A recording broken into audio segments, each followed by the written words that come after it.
Uh, Aaron Raw is joining us, and he is a rather popular blogger, vlogger, activist, atheist. And if you haven't heard of him, then you haven't been following the debate in any forum on the internet. So he's rather well known, and it's an honor to have him joining us this evening, as usual on a Sunday night.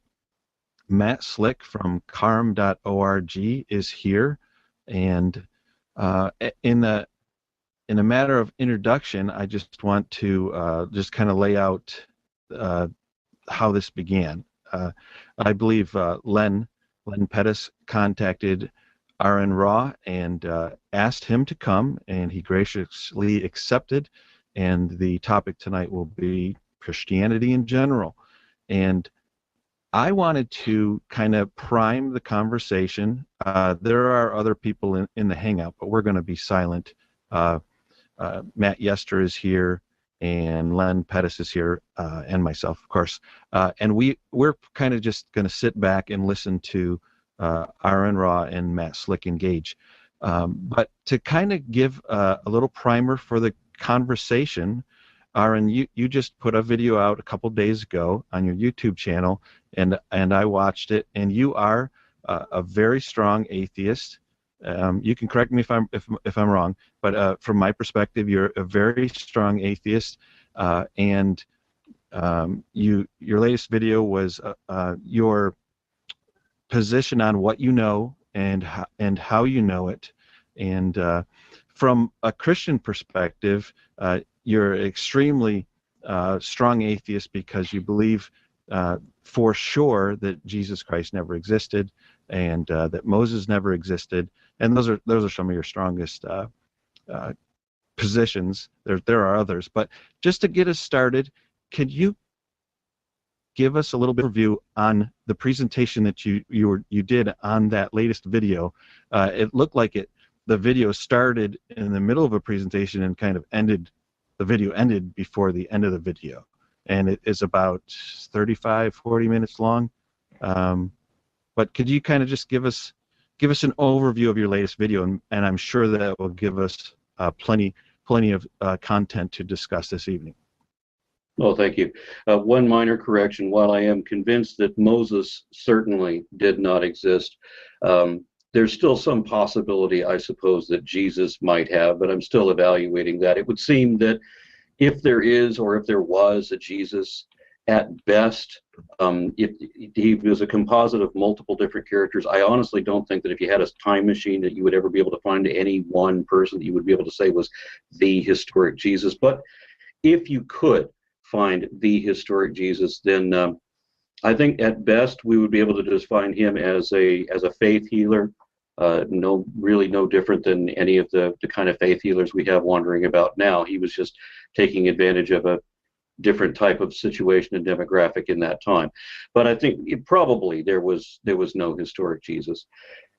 On the topic that they brought me to Arizona, they don't usually tell me what to talk about when they invite me to speak someplace, although I'll have a clue whether it's going to be, is it going to be science, is it going to be secular, is it going to be skepticism. In this case, they specified that it was to be epistemology. They said they wanted me to talk about what we can and cannot say we know. And I took an opportunity with that because, as I said, I had actually changed my position on this. I was an agnostic atheist when I began all of this a few years ago. And I had since been convinced otherwise, that it is possible to know that, at least in terms of the Bible God, that for certain that does not exist. Wow. The God of the Bible does not exist. Right. How do you know? I got to ask, how do you know that? Well, okay, how would you know that Bugs Bunny or Superman or Dick Tracy don't exist? How would you know? I find it interesting that you, instead of defending your position, you bring up cartoons. I mean, what's a cartoon got to do with God's existence or the God of the Bible? Okay, Indiana Jones from the. What's that got to do with the God of the Bible? Well, I'm answering your question with a question to illustrate my position. How would you know whether any fictional character, whether it's a cartoon or it's a, James Bond, for example, any fictional character, how would you know that they're not really real? Well, you defined it in your logic. You said a fictional character. How do you know a fictional character isn't real? By definition, a fictional character is not real. Exactly. How do you know that there was no James Bond, for example? Can you know? I suppose I should ask that first. Can you know that there was no James Bond? You mean, can I know that there's no fictional character named James Bond? Can you know that spy number 007 does not exist? Can you know that Indiana Jones doesn't exist? Because we don't want to. The reason I chose cartoons is because I want to show something that is obviously fictional in that it is also impossible. For example, Godzilla. This was an example that I brought up in my presentation. How can we know that there is no Godzilla? I'm not a biologist. I wouldn't be able to tell you the biological functions and reasons why something like Godzilla could not exist. Okay, but you accept that there are reasons that something like that could not exist. It violates the laws of physics and so I don't forth. know. I don't know sufficiently the laws of physics and biology to be able to say it could not. I would probably say it's most probable it could not, but I would not assert it could not unless I'm a man of faith. Okay, well, no, we avoid faith in science. So, What? What? Yes, What? yes, You avoid faith in science? Wait a minute. That's not it is true. possible to have science works directly opposite of faith. You either base your beliefs on evidence, or if you don't have evidence, then you base your beliefs on faith. But I don't base beliefs on faith. I base my beliefs on evidence. So with regard to... 1 second. Science avoids faith?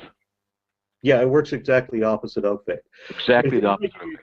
Some explanations to demonstrate why that is. With faith, you can just make up anything that you want and assert it as fact, even though it's not evidently true. But there are rules in science that prohibit you from being able to do that. For example, in faith, you can say that anything is possible, but with science, a scientist cannot say that X is possible until they have some precedent or parallel indicating that possibility, or when they can show that X is indeed a fact, regardless whether they can yet explain it. There are some rules to that. And then you can't give a conclusion either, unless it's already indicated by evidence. So you have to be able to show that what you're asserting is actually true. It is dishonest to assert as fact that which is not evidently true. That's why no scientist would do that. But that's what all religions do, because they work exactly opposite. You actually believe that? Well, you assert that there's a God that exists, right? And you accept that you have to have faith. You're making a lot of assertions that are just not based on faith. Wait, I'm talking about your assertion that there is a God. And I haven't made any assertion yet. What? You don't assert that there's a God? I said I haven't made an assertion tonight now, have I? You have. So you don't say that there's a God? I don't say there isn't a God. I say that there is a God. So you do assert that there is a God? Now I do, yeah. Okay. So but can I check some of the things you've been saying here? You're almost verbal carpet bombing here. You said, first of all, you said it's possible to know the God of the Bible doesn't exist. Well, I could take issues with that. You said you avoid faith in science. That's just not true. That's absolutely true. Oh, are you absolutely positive? Yeah, and I already gave you the demonstration of how that is. So you're absolutely positive that no scientist or whatever uses any faith in any way, shape, or form. So you tested. Bad scientists. Let me finish. We have dishonest scientists too. We have scientists who use unethical practices. But in the practice of science, ideally, you would not have people using bad science. They wouldn't be making dishonest assertions. So if you're going to do science properly, then you have to make your conclusions evidently true. You can't state as fact that which is not evidently true, because it is dishonest. As I said, that is what all religions do. But scientists cannot do that because it would impugn their own credibility. Can we back up? Because every time I try to make a point, you jump in and stop me from making a point. Okay. So, I'm trying to. Your point was that science uses faith. I've had this argument absolutely every single apologist I've ever met, and they've always been wrong. I'm sorry if I can just predict that that's what's going to happen. And it's never going to be true. It doesn't matter how many times apologists say that scientists have faith in science. No, that's not true. That is a misrepresentation. But I haven't said anything yet about it, have I? Okay. So you have faith that the laws of logic will work and always work? wrong. You're misdefining faith. Wait a minute. If you look at the definition of faith. Hold on a second. Hold on. If you're the one who's not a man of faith, but I am, and you're going to tell me how to define faith, then maybe that's, a misappropriation of our respective categories. I understand what science is, and science is based on a measure of faith. You have to presuppose the validity of the laws of logic. You have to presuppose the uniformity of nature.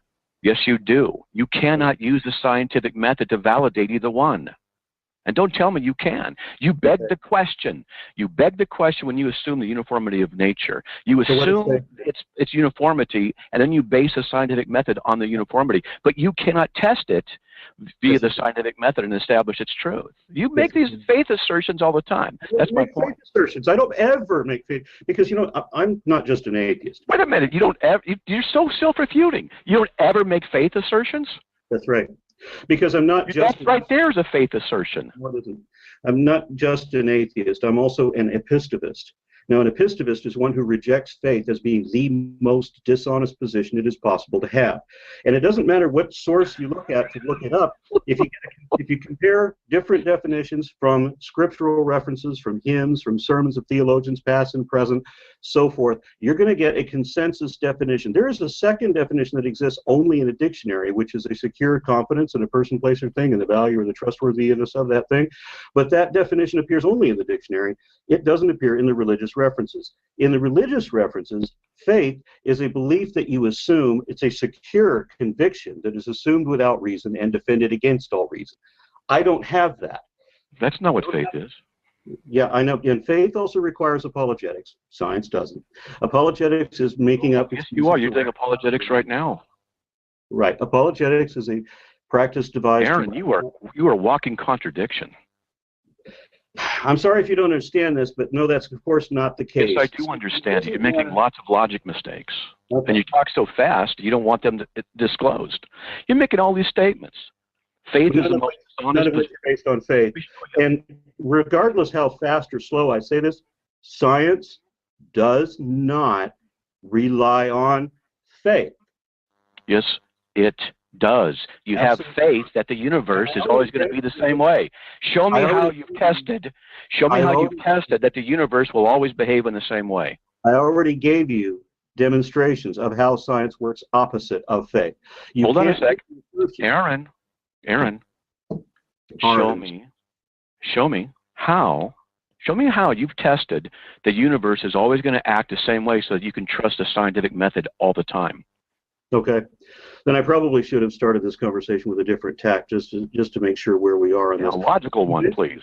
Yeah, well, I wouldn't necessarily have to in this kind of conversation, but I mentioned in my talk that when dealing with apologists, that the position is such that they have to argue somehow that reality isn't really real. What? God isn't real. Of course reality is real. So it somehow it always has to turn out to be that reality somehow isn't really real. You can't know that the laws... I'm disagreeing with you. Reality is real.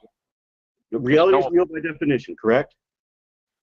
Yes, because that's what definition is by reality. Reality is what it is. First law of logic. Good. Thank you for that. Because why would you assert that? You should ask me what I believe instead of it. No, you've got faith in what I believe? You haven't tested it yet.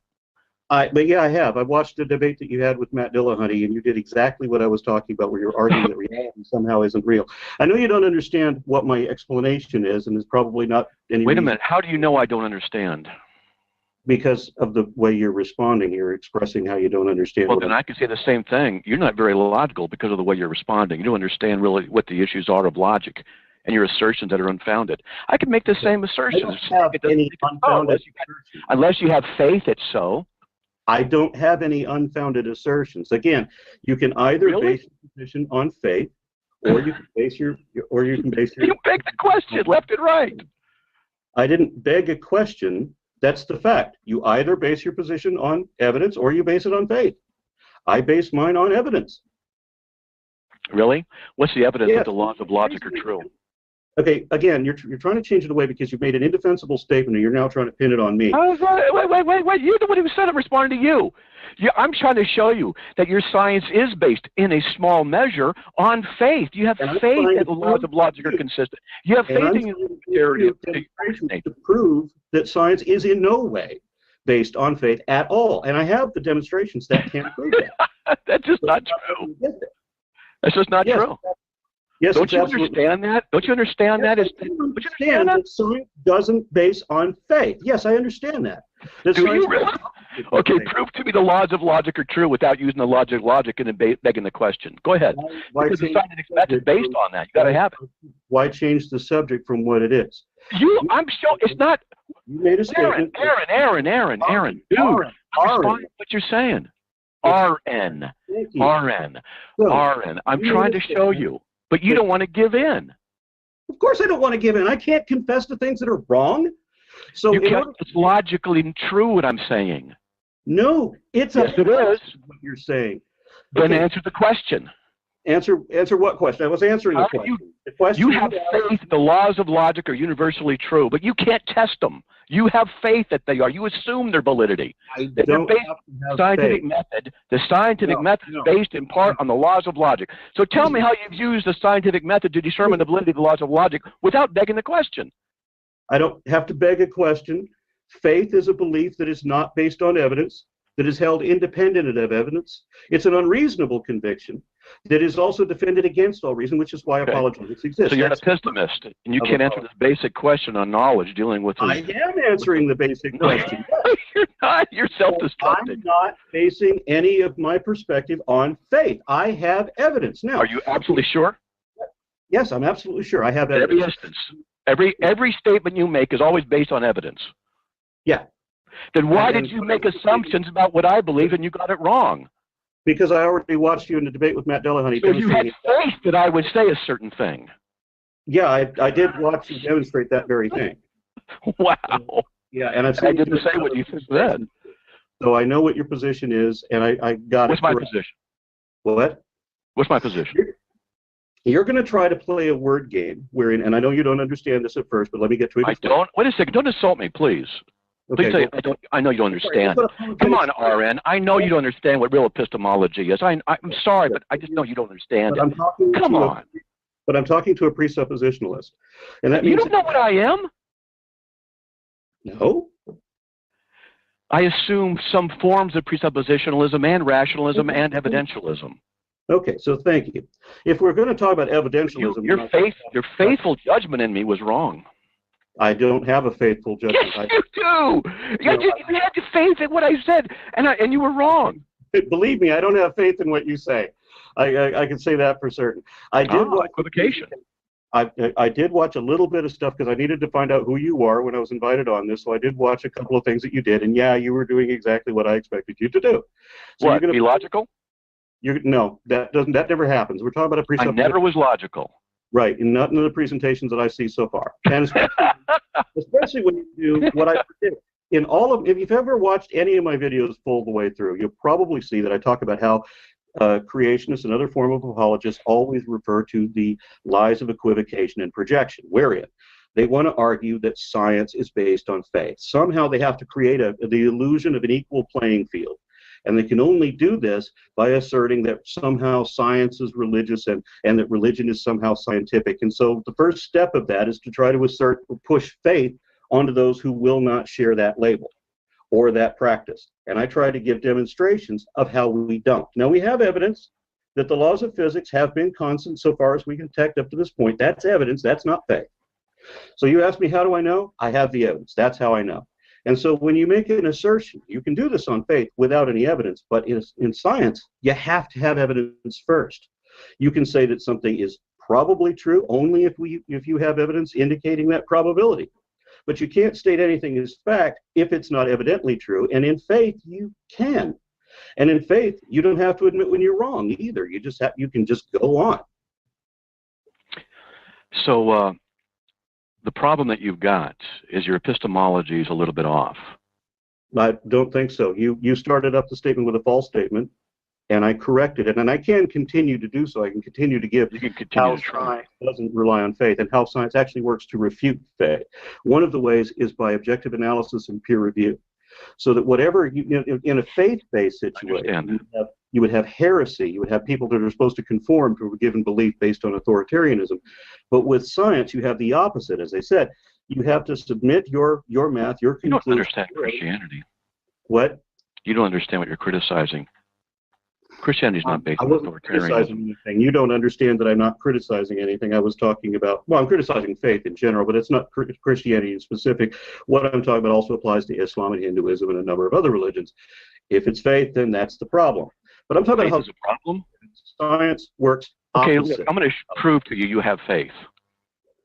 I'm going to prove it to you. Okay, I'd like to find out, why is it that it is necessary for you to prove that I have faith? Is it because you realize what a detriment faith is? No. Do you on some level agree with me about how dishonest faith is? Is it possible to make faith is dishonest? Less honest than it is? Faith is dishonest. Just so you know, I wanted to be a marine biologist. I have a high view of science. Okay. I really do. I love science. Okay. I don't watch sports. I watch documentaries. I watch the Nature Channel. I love that kind of stuff. Okay.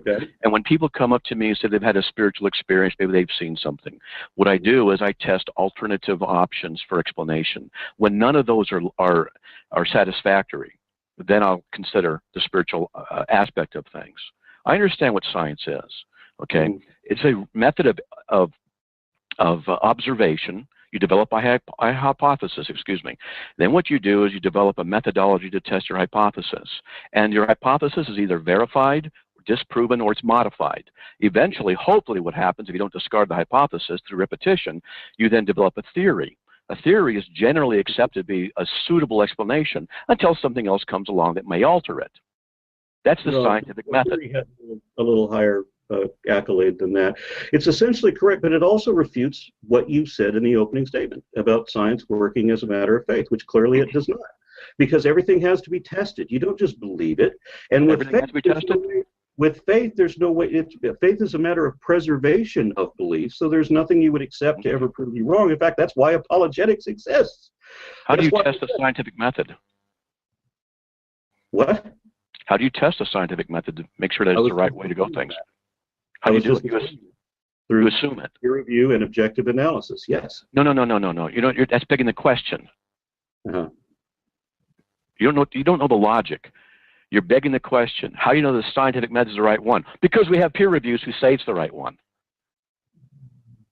You have people in the scientific community who say this is the right way to do things. How do they know it's the right thing? Because we agree that it's the right way to do things. No. It has nothing to do with what you agree on. It's with you test it. Sure. Right. So you submit it to testing. How do you test the testing? But nevertheless. Is that what you're asking me? Nevertheless. No, you're begging the question. You assume the validity of science, but you can't use science. You can't by the application of science. That's how you test it. It's an ongoing test. It's a self-correcting process. You can't use science to validate science, can you? Yes, you can. That's called begging the question. That's not called, no, it's a fallacy again. It's not called begging the question. Yes, it is. It's called begging the question. No, because because the scientific method is self-correcting. You can use it to test itself. You can run your own tests however you like. And if somebody else comes up and says, hey, maybe there's something other than science that would work better than science. Fallacy inflation on your part. If somebody were to come up with that, then they could subject that and test that. But it doesn't happen because science actually can be used to test itself. Okay. Now this faith stuff is really interesting. I'm going to prove to you have faith. Okay, I don't, and I object to faith as being the most. I'm going to prove it. But I'm going to prove it.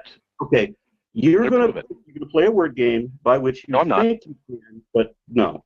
Okay, go ahead. Prove to me you're the same person you were a week ago. And prove to yourself that you're the same person, the exact same person, and not just created 5 minutes ago with all these memories and stuff. Prove to me the continuity, or prove to yourself the continuity of your own existence from a week ago to now. So what you're saying is that your argument is that everything could be an illusion and I could have been created a week ago, right? That's what you're telling me now? I didn't say that. I didn't say that. I asked you to demonstrate the continuity. You can't prove it, can you? You assume you're the same person you were. Ask a question from a guy who won't answer the question. You don't get it. You don't. I'm surprised you're using these arguments. I'm not using an argument. I'm I inquiring. know, not a very good one. I am trying to ask you what your argument is, and you keep interrupting me so you can't get a clarification. And Well, I can show you. laughing as if you've got an upper hand is not helping you. This is too easy to see through. Now, are you asking me to prove that I existed a week ago and against the alternate possibility, as you presented, that I might have been created with false memories just a week ago? Is that really what you're asking me? I asked you to prove to yourself that you're the same person you were a week ago. Okay.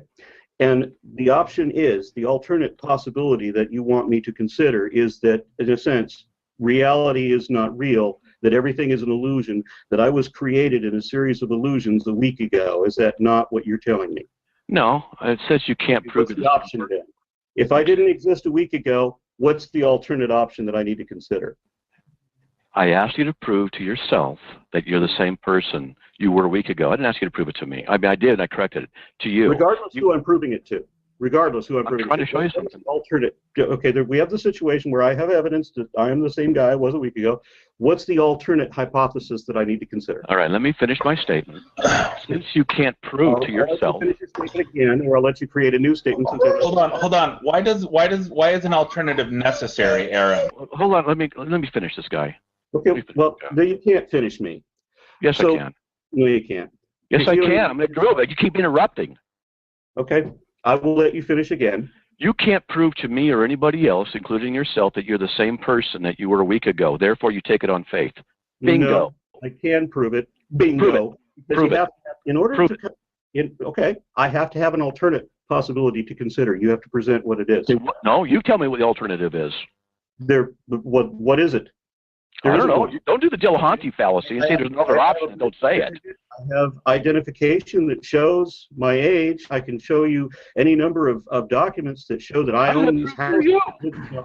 How does I it can prove show you? What kind of documentation do I need to show?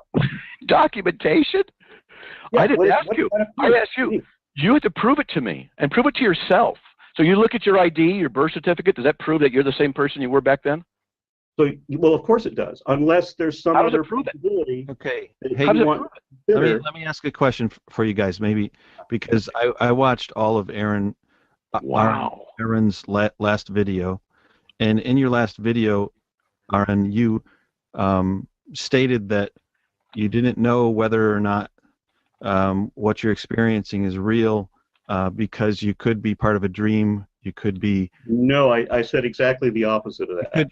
Didn't you say that you could be in a simulated? No, I said that whole thing is philosophical nonsense. For the reason you did say it was nonsense, but before you said it was nonsense, you said it doesn't matter if I am. Why it's nonsense. You said it doesn't matter if you are, because what you're experiencing is what you're experiencing. Even if we lend to the question, the possibility, it wouldn't matter. Even if we pretend that it's really possible that we're in the Matrix or that we're a brain in a vat or so on, even if we lend to that possibility, which I don't, okay. But if we were to lend to that, then it wouldn't make any difference because the rules of that reality still apply to us. So it negates itself. That's why the argument is nonsense. Okay. Well, I just wanted you to clarify that because what you just kind of hit it real quick in your video, and I wanted to see if that was pertinent. So in this thing about whether I need to prove myself, prove that I exist, there has to be some other option that I do not exist. And what this guy said a few minutes ago, and which I can't seem to get him to repeat, is that he wanted me to admit that I could have been magically created with false memories less than a week ago. You did actually say with false memories. This is a recorded conversation. No, did I say magically created? Well, yeah. You didn't say the word magical, but you're still talking. No, atheists bring up magic first. They always do. Okay. What do you want to call it? I don't call it anything. I'm just asking you to demonstrate that you have continuity from a week ago to now. You can't do that. You don't relearn everything. Let me show you. Yes, I can. Look. I can't. The reason I've already given. Then you take it on faith. I don't take it on faith. I have evidence, and the evidence that I have in this case, as I said, didn't ask for evidence. I asked for proof. And that what is proof? Proof is an overwhelming preponderance of evidence. So what's sorry the evidence? Your definitions What's wrong. the evidence? What? What's the evidence? One at a time. And let me show you how it doesn't work. What's your evidence? Your birth certificate? Okay. Why would a birth certificate not be sufficient? Why would any other means of documentation A piece not of be paper sufficient? with writing on it proves you're the same person you were a week ago? Yeah, pretty much. If you want to try to get away from the police on some crime that you committed a month ago, you really think that you can prove that you're somehow not identified as magic, but some other means not the same person you were a month ago, even though that was you? What is the alternate possibility here that we need to consider? You're presenting another hypothesis wherein I might not be the same guy I was a week ago. So what separate contingency is that? You said that I could have been That's not what I'm created. doing. You said that I could have been created with false memories. I said, how do you know you weren't? Right.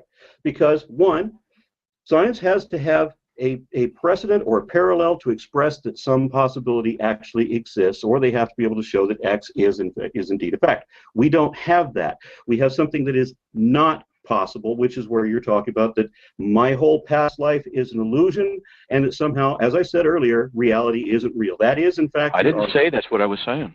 That's not what I was saying. If I have false memories, I didn't say that. Is not. You did say that. No, I didn't say you have false memories.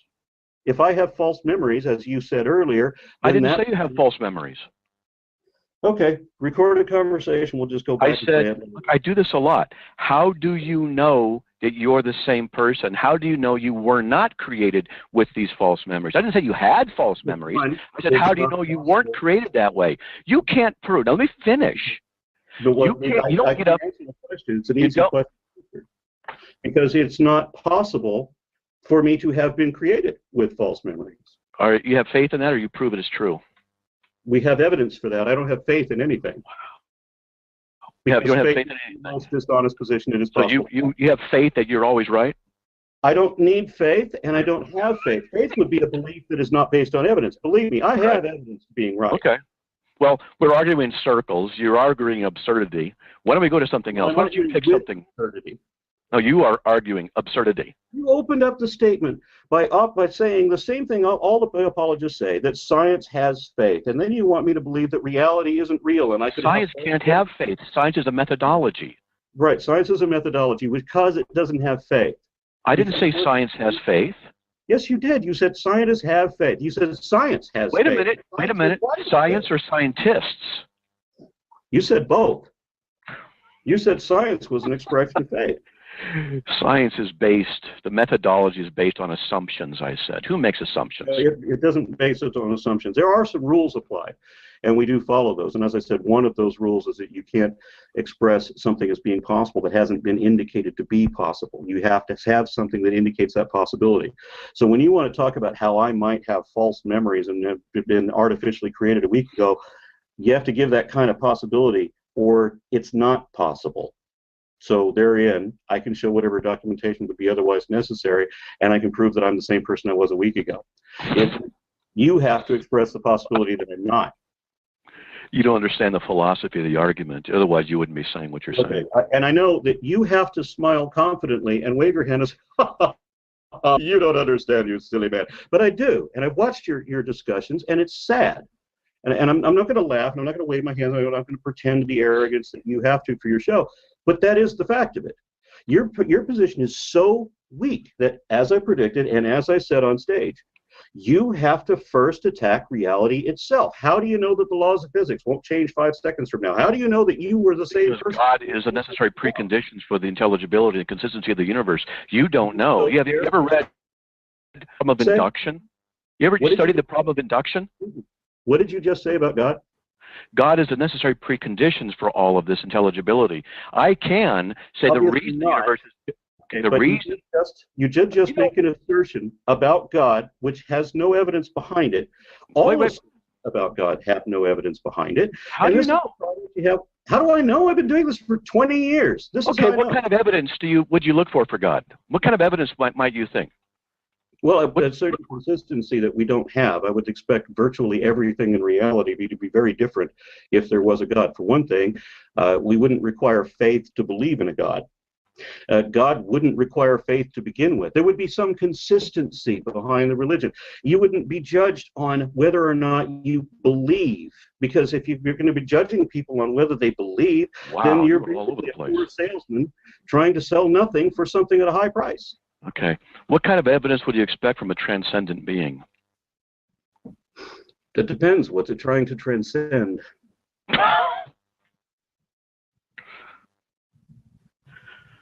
I mean, if we were to... Are you serious? Are you serious?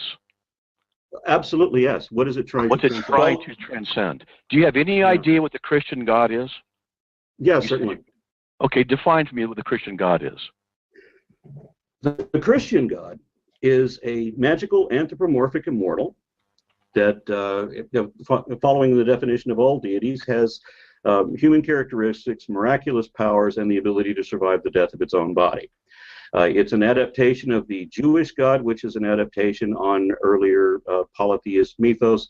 But the Christian adaptation of that is that you have to believe that this particular personification of your deity is somehow a savior, so that you can be saved from the damnation that the deity would impose upon you if you didn't believe in it.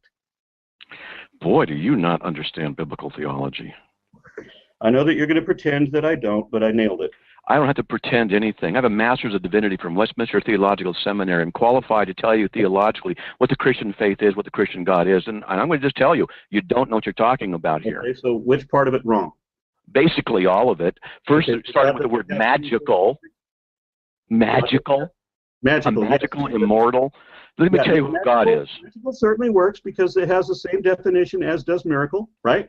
Wow. It's both the evocation of supernatural powers or entities to control or forecast natural events, and it secondarily is also defined as being inexplicable by science because it defies the laws of physics.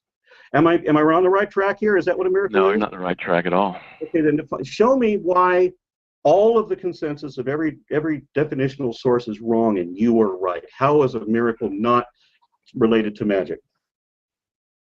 How is a miracle not related to magic? Now, notice everybody what this guy's doing, talking at 80 miles an hour, changing the topic as he goes along, and ends with an accusatory type question. Wrong in a statement where every statement I'm going to define for you what the Christian concept of God is. Okay, every piece of that collective comment that I made is defensive. Look, you're going to tell me that it was all wrong, but you can't tell me that any of it is wrong. Okay? Wow. You want to argue magic? Look up what magic is. Look up what miracle is. They're the same damn thing.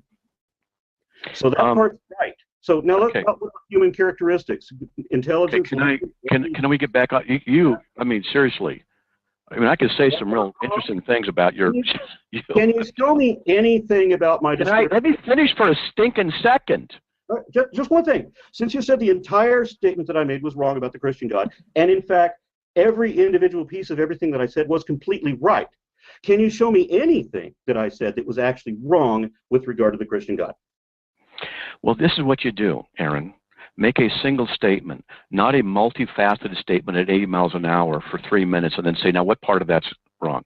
I don't type 800 words a minute. Now, I will tell you, I'm going to put it in text, Christian definition of God. Mm-hmm. There it is. Okay? The Christian definition of God. The only supreme, eternally self-aware being who had no beginning, nor will he cease to exist, who is non-contingent, transcendent. We got to define what transcendence is now.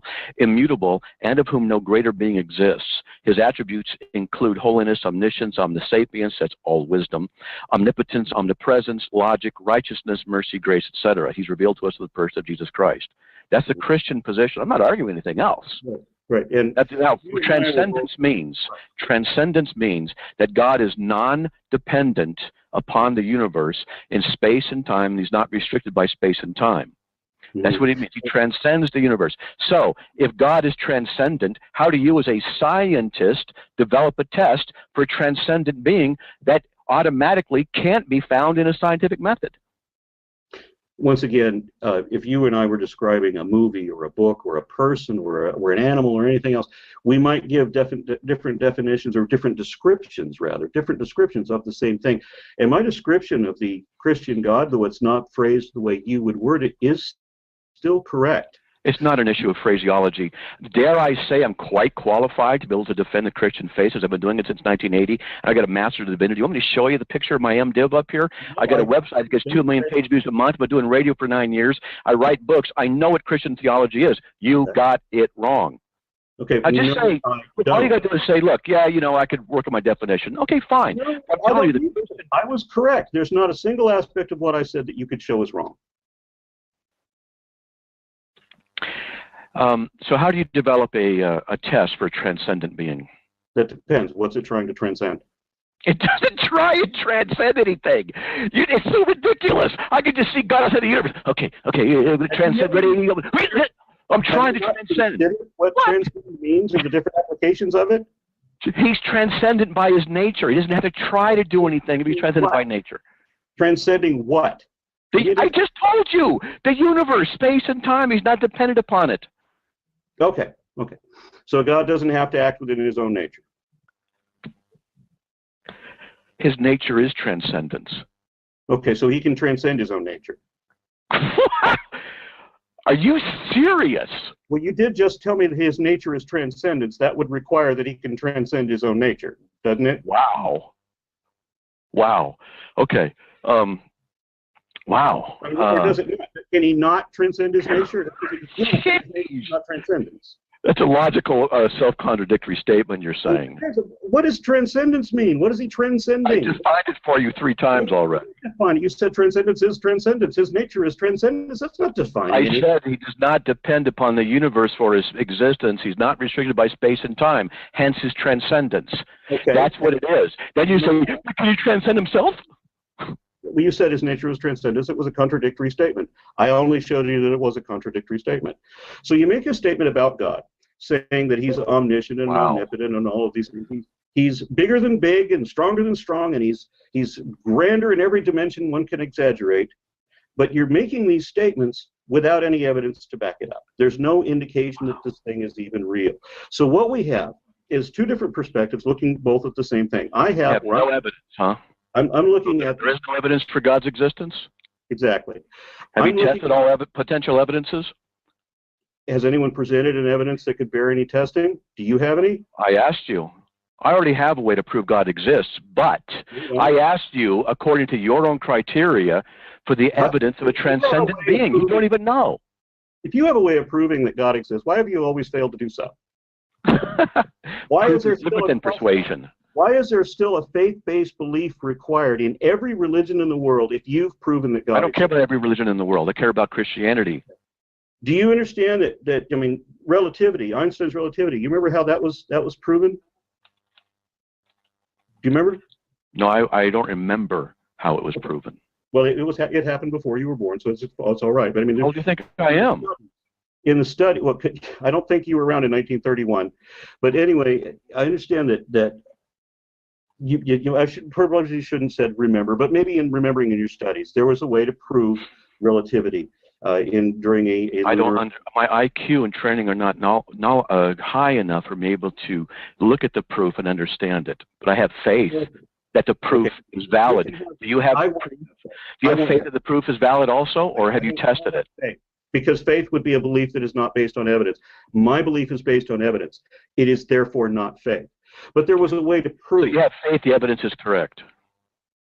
I said there was a way to prove relativity. Now, if you had proven the existence of God, there wouldn't be faith required in that in that belief in every religion in the world. Hey guys, I want to get each of you to define faith. Well, I did. Faith. Okay. My favorite definition of that would be that it is an unreasonable conviction that is assumed without reason and defended against all reason. But the one that you're going to find in most sources, the consensus is that it is a stoic conviction that is assumed without evidence and is independent of evidence and defended against all evidence, which is what apologetics exists for. It exists to defend faith against evidence. Okay. And here's my definition. Matt, give us your definition. Faith is a profound trust based on evidence and reason. Jesus appeared in John 20:25-28 to Stephen. He said, look, here's my hands. Put your finger into my hands. It's after the resurrection. Here's my side. Put your hand in my side. Now believe. You know, when people tell me that when people tell me that faith is just something we have as Christians, and there's no reason or evidence for it, they're convincing me. They're telling me they don't know what they're talking about, and you don't. Okay, so you have a hearsay document. You have a story, and you keep ignoring the points I'm making, and you jump to something else. It's a sign of intellectual weakness on your part to do this repeatedly. I show you something that you have a mistake in, and then what you do is you ignore it and go to something else. You didn't show me any. I showed you the biblical definition of faith that is exemplified by Christ himself. You ignored it and went to something else. No, you showed me the definition that I told you earlier exists only in the dictionary and does not exist in the sermons, in the scriptures of any religion. I just showed you and gave you the references in John 20, 25 through 28. I told you what happened. Jesus says, here's the evidence, now believe. Right, so you're taking a hearsay account from a story that you believe. That's a different issue. That's a different issue than the definition of what faith is biblically. You're not looking at the same claim that would be made in the Bhagavad Gita, for example, when Lord Krishna. We're not arguing the Bhagavad Gita. Why not? We're not arguing the Quran. Why would you not believe when? Because I'm a Christian. When Krishna manifests his true God form before King Arjuna, you believe that? How much greater a definition? Well, no, I don't have faith like you do. I don't believe that. Account from an old storybook like you do. When Krishna, because when Krishna reveals his multi-armed form and all of this, his supreme uber-galactic cosmos to his cosmic form to King Arjuna, why would that not convince you? For the same reason that listening to the story from the fables that you just read to me don't convince me either, because the fable is not evidence. RN, you're making a mistake. We went through the definition of faith. I showed you biblically what that definition is, and then you just go to something else. You continue to ignore the points. You are not very logical at all. I'm dead serious. You're one of the most illogical, irrational individuals I've met. I went to the definition of faith. You gave me the definition that only exists in the dictionary and is not supported in Scripture. I gave it to you out of Scripture. No, you referred to me to a confidence in the trustworthiness of a person, place, or thing. I said, according to the Scriptures, Jesus said in John 20, 25 through 28, when Thomas was doubting, Jesus appeared and said, put your hand into my side, your hand into my side, your finger into my hand. See, touch me, now believe. I'm showing you. Right. That's what it is. Right after that? What did he say right immediately after that? You have seen and you have believed, but blessed are those who believe and have not seen. Yeah. That's what faith is. It's believing what you don't see. Oh, so in other words, you take, I get it. So you take part of what Jesus says, not the other part. So you pick and choose arbitrarily. No, take the whole statement together. Did Jesus really say that? If it says the whole, no, there was no Jesus. But it's just what? There was no Jesus? How do you know that? How have you tested scientifically there was no Jesus? Because you have faith there's no Jesus. The evidence so far indicates that if there was a historic Jesus, then it was apparently a compilation of at least 3 to 5 different individuals. Really? Where'd you get that from? Where's the scientific evidence for that? I actually can post it from a number of people that I know, like Richard Carrier and Robert Price. They've got some really good arguments on this.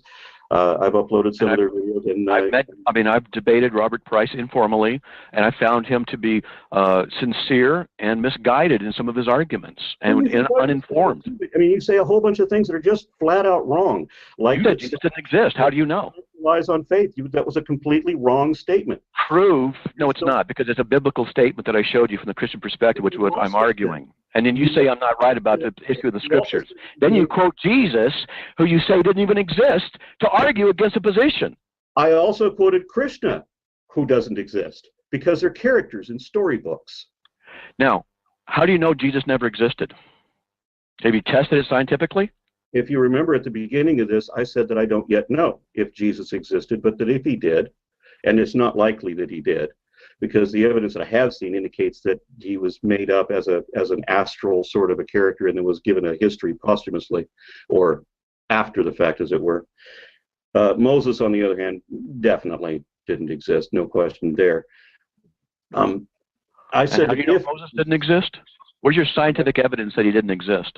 Well, because there's no scientific evidence that he did exist, but there's an overwhelming preponderance of evidence to other things that existed. Do you believe Alexander the Great existed?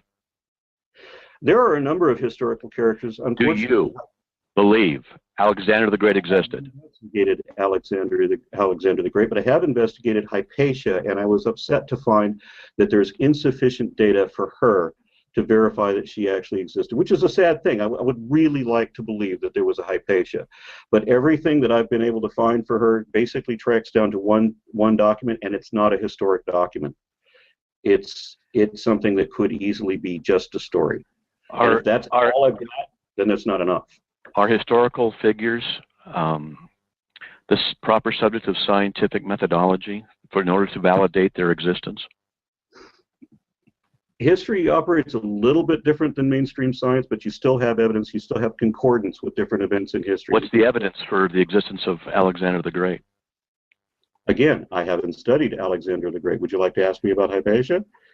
What's the evidence for Hypatia's existence?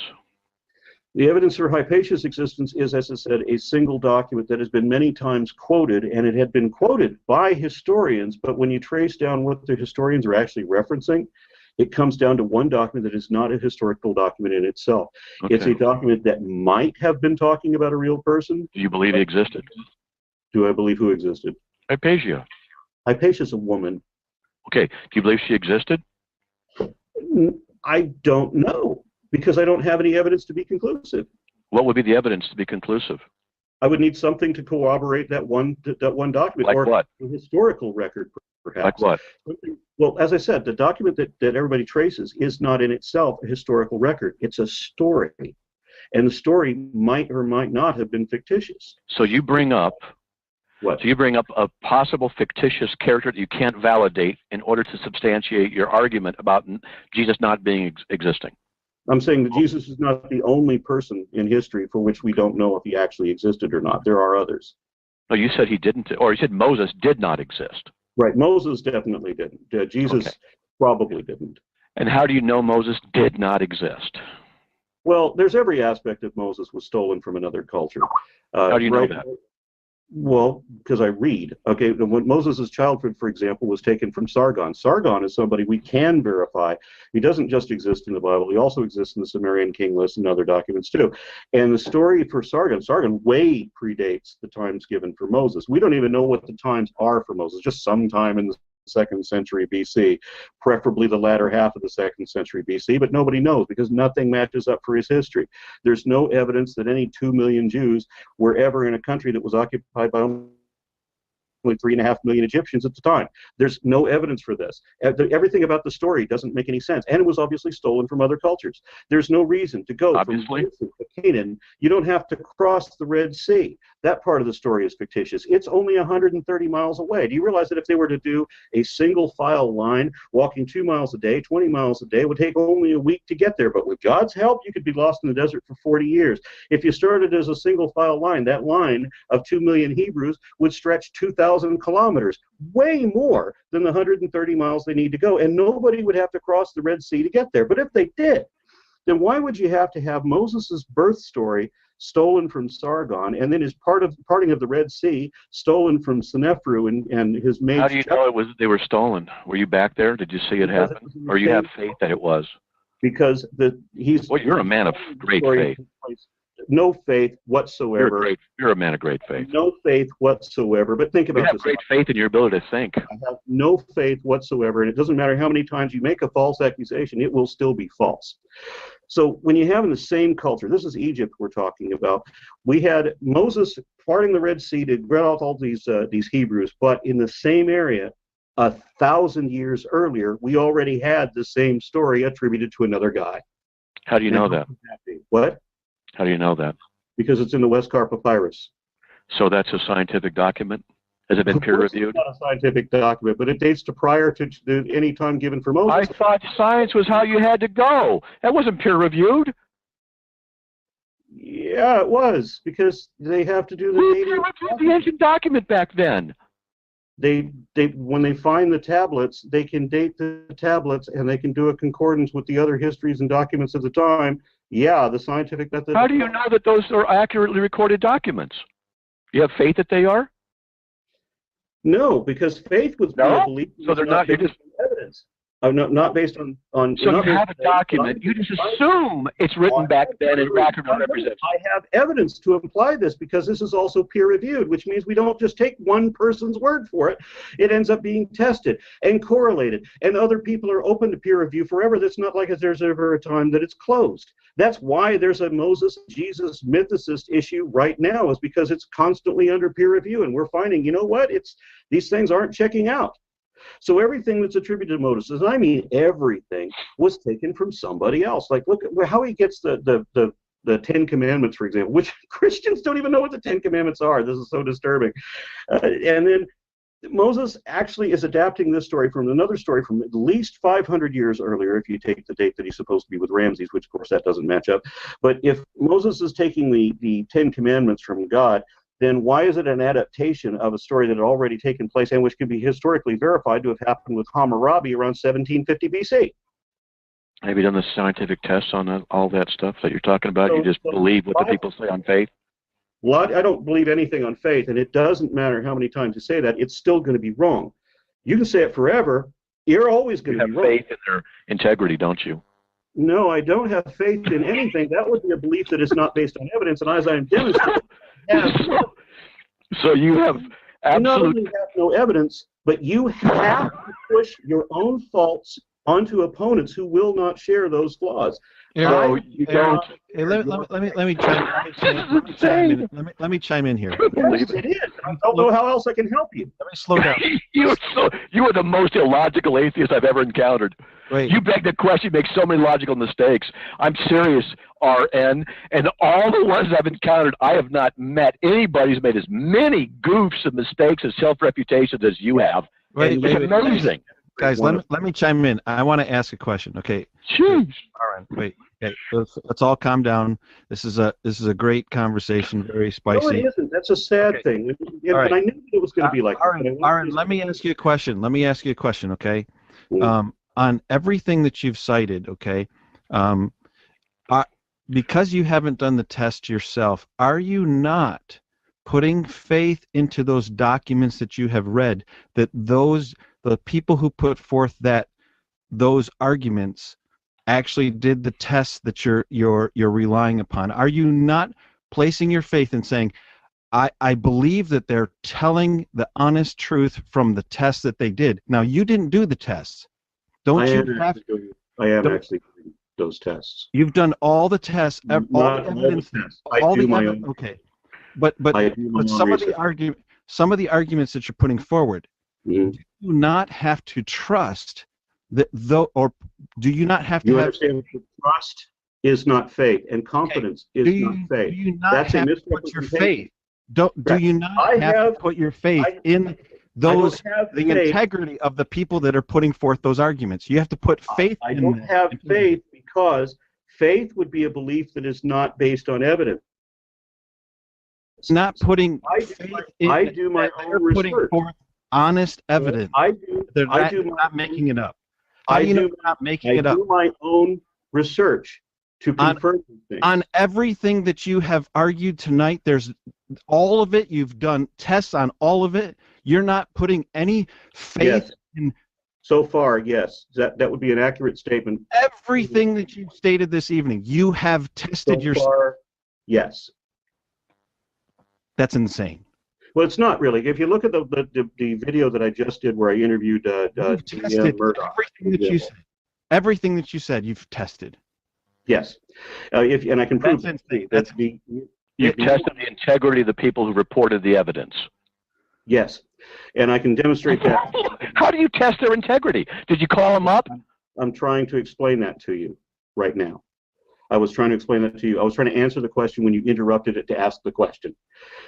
In a recent interview that I had with D.M. Murdoch, who's apparently the foremost expert on Moses mythicism, I was confirming her research, and I had already done my own independent research years prior. And I'm comparing my notes to hers. Now, a lot of hers, I read at least half of her book so far. There was a lot of that I can confirm for my own independent studies. So I know where she's getting this information from. And I was able to provide for her information she didn't already had that I had already pulled up on my own. So yeah, I do my own research on this. And also, when I give the definition of faith, again, I've stated it again and again.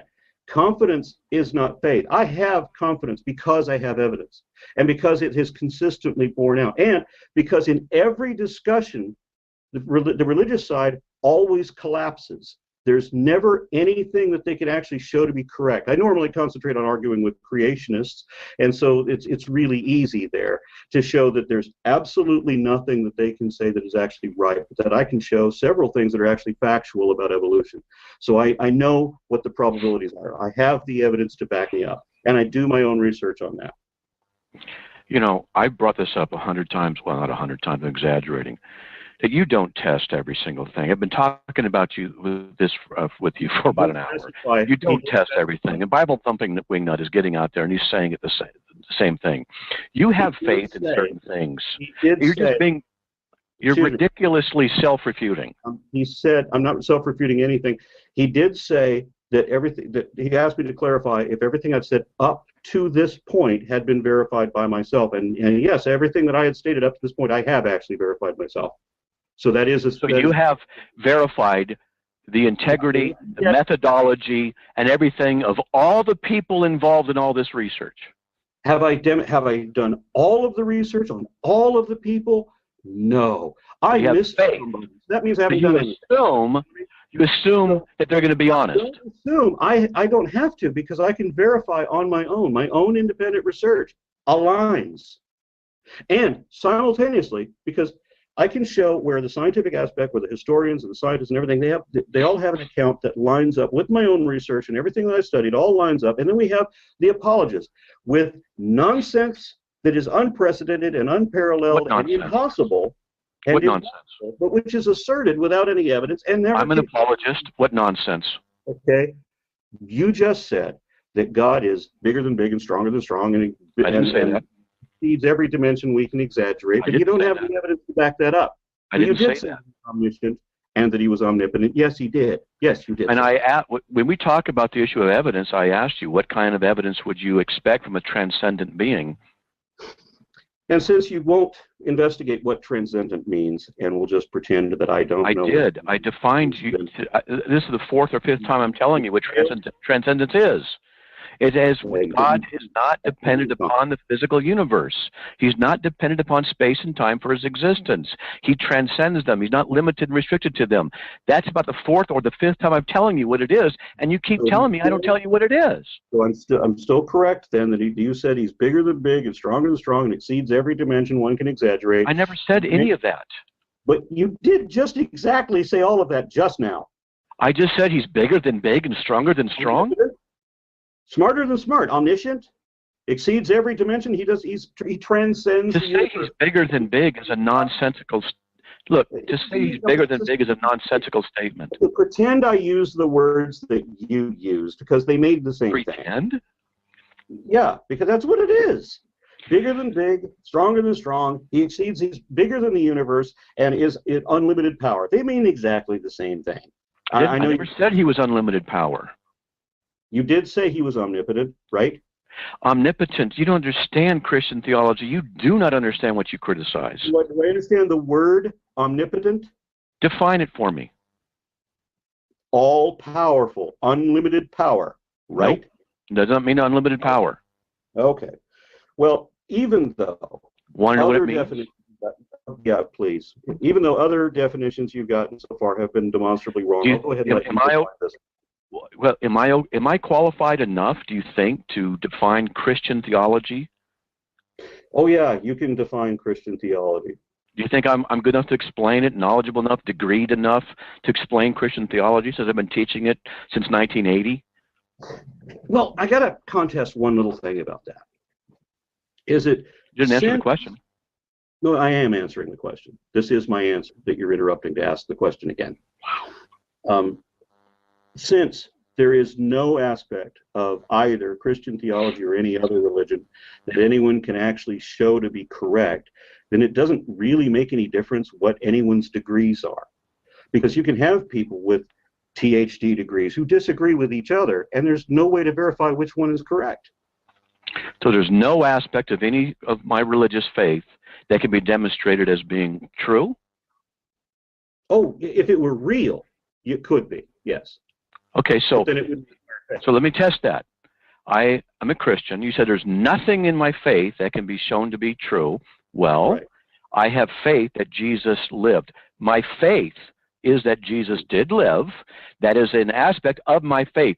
It is real and it is true that I believe that. So I've now Yeah, shown it's you. true that you I've now believe in shown you that aspect. I've now shown you that aspect. Right. You can show me that you believe the thing that is not supported by evidence. You said no aspect. You said none. Right. There's nothing that your religion or any other religion can show Wow. that it's true about the things they believe. Now, yes, you can tell me I you can. believe, but you can't show me that there was a Jesus. You can't show me that, No, I can't. that it was a God. I You can't. show me. I can't take you a time machine and take it back there and say, "Here he is. Now touch his cloak." I can't do Right. that. If we could, then we'd have, I wish that we had a time machine because it would solve this so easily. Because then you'd be wandering around trying to find this Jesus character, and I don't know if you would ever give up when you couldn't find him. But so you believe that there's this, but you don't have any indication that there is a Jesus. There's nothing you Yes, I can show do. me. Yes, I do Okay, have an indication. What is your evidence? How can you show me that anything that Christian? You said I don't have any indication. Hmm. I Right. do have So- two. Okay, what is it? What are they? I have two.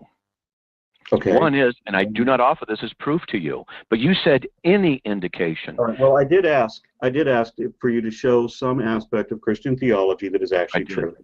I You did. believe Christian theology asserts that people have faith in Christ. I have faith in Christ. That's an aspect of Christian theology that's just shown to be true. You can't actually show that there's. Okay, yeah, it's true that you believe things that you can't show to be true. That much will give. I grant you. You can show that Christians and Hindus and Jains and Sikhs all believe things that they can't show to be true. But my statement was that you can't show that these things are actually true. I Now, when we cannot talk about take you. evolution, I can show things that are actually true. I When we talk cannot about take. science, I can show things that I are cannot actually take true. you back into a time machine and say, "Look, there's Jesus." Right, and you can't demonstrate the truth of anything else in Christian theology. What do you mean? Either. All you can show me You is said that you. anything else? Anything else, right? There's no aspect of Christian theology or any other religious theology of their belief system that they can actually show is really true. It's And all. so, let me ask you. So it has to be shown to you, right? Well, it doesn't have to be to me in particular. I would, if you could give some demonstration that would appeal to the experts. When my knowledge fails me, I Some could rely on the demonstration. experts instead, perhaps. So, in other words, some demonstration that appeals to the experts. Which experts? A consensus. Once again, Which experts? when I said that Einstein's relativity was proven, this was Which a experts? scientific- a Which experts? consensus, a consensus, Which experts? a consensus. I didn't ask what consensus. I said, you said, I didn't you have something that demonstrates that appeals to the experts. A consensus of the experts. What experts? In what? A consensus. Do you know what that means? Yes, yeah, a majority view that's held by a group of people, the general consensus. But I'm asking you what experts. Do you know what experts means? Yes, of course I know what experts Then tell me mean. what experts. So if you can take out the ones who are going to reject all reasons. The fact that you ignore so many of my questions when you're cornered demonstrates your position is incredibly weak. I'm not ignoring any of your Yes, questions. you are. What experts? I'm answering this one, What for experts? example. I'm answering that question. Why are you ignoring my answers to tell me that I'm ignoring the questions that I'm trying to Don't answer, but I can't? You keep interrupting the answer to tell me that What I'm ignoring the question. What experts? I'm answering that question if I could get to the answer. Go ahead. if you could- What experts? As I said, a consensus would mean that you've eliminated whatever minor percentage of wouldn't accept anything, and then you have an overwhelming majority who accept this data. So it doesn't matter who they are, as long as it's an overwhelming majority. Oh, okay. So the Christian experts, now that's what I'm going to cite because it doesn't matter who they are. So I guess we prove Christianity is true because the overwhelming consensus of the theological experts demonstrates it's true. So you don't have a consensus. You're only saying that among Christians, you can get Christians to agree that they believe in Jesus, but you can't get a consensus. What experts? Well, it would have to be experts from other belief systems or none. It would have to be all-inclusive. It would have to be experts from a belief system or not a belief system? That would Which mean one? that you can't just say that it would be just Christians, because then we can also prove that Islam is You the said it correct didn't matter what experts. right, as long as it's a consensus. But you're not talking about a consensus. You're talking. You said it doesn't matter what experts. So I said, okay, then I'll pick the ones that I like, and it does because it doesn't matter to you, but it does. Right, that's correct. It doesn't You matter contradict yourself. who the experts are, as long as you have a consensus. But since you don't, since you only have Christians and not 6 Muslim, Hindus, atheists, and all the rest, then you don't have a consensus.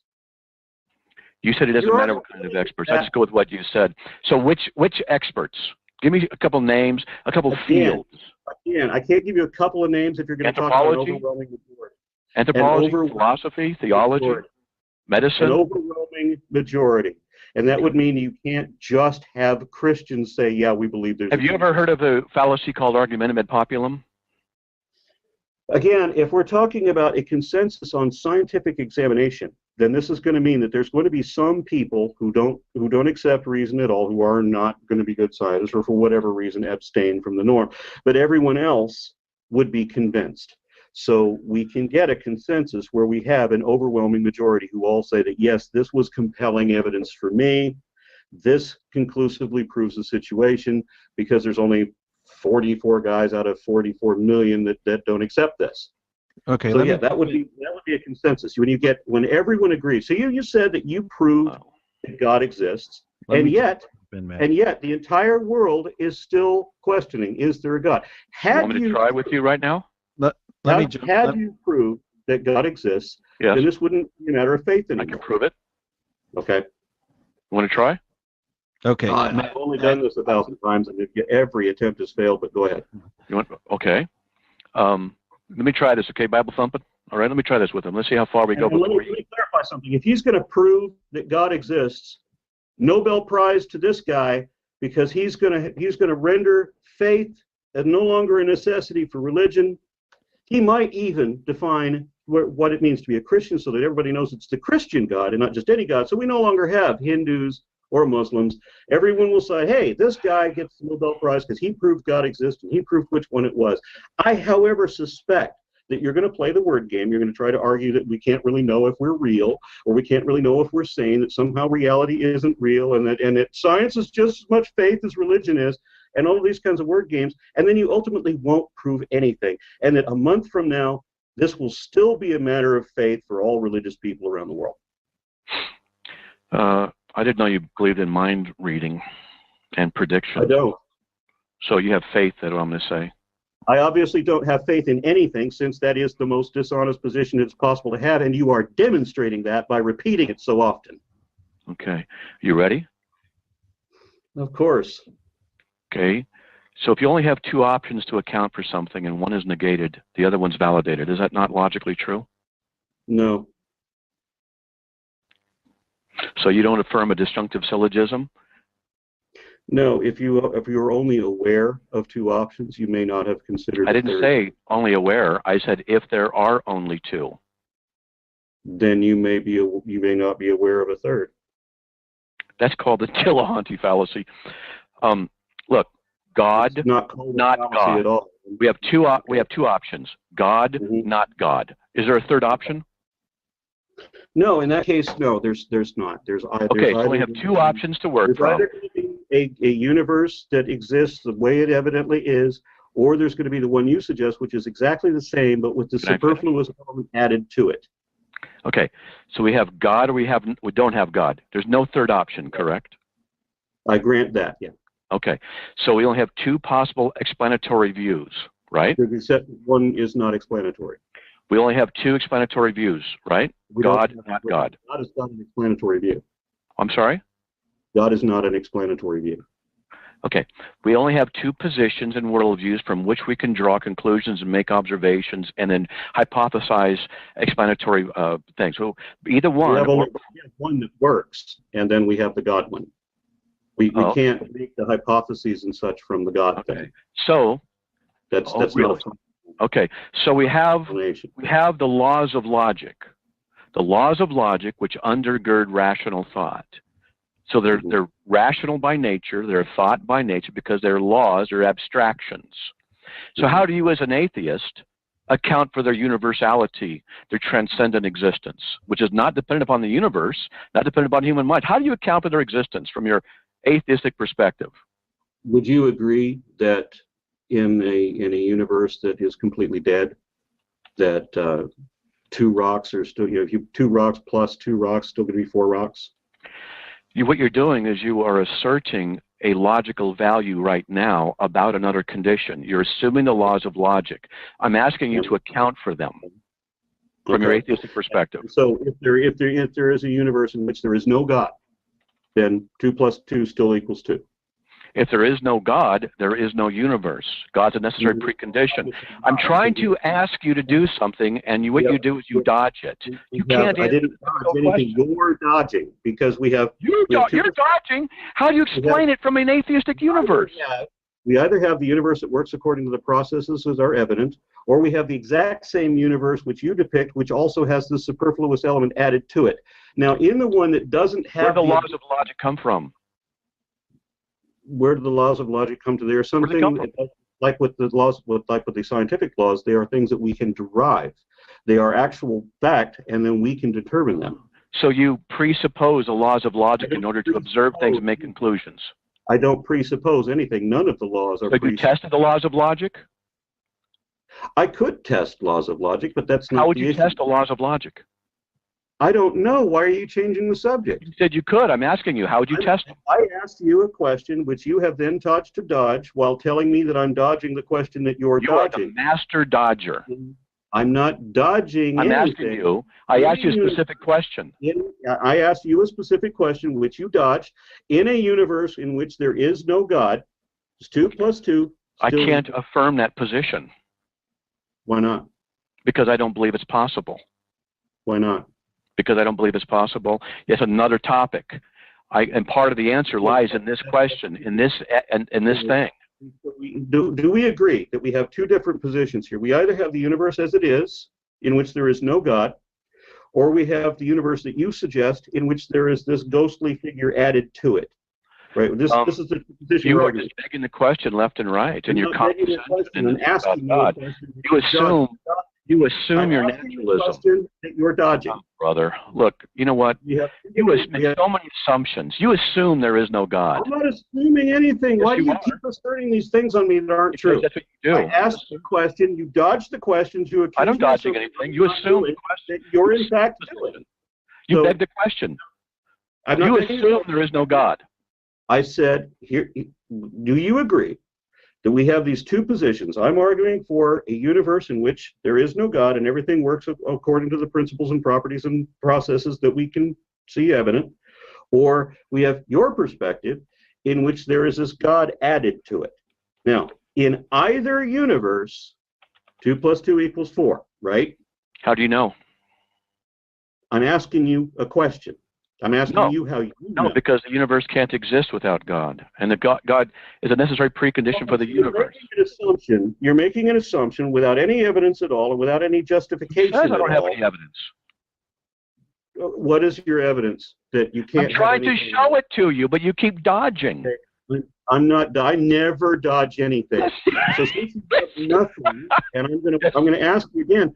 What is your evidence? What is your evidence? I'm waiting for it. I'm trying to show you.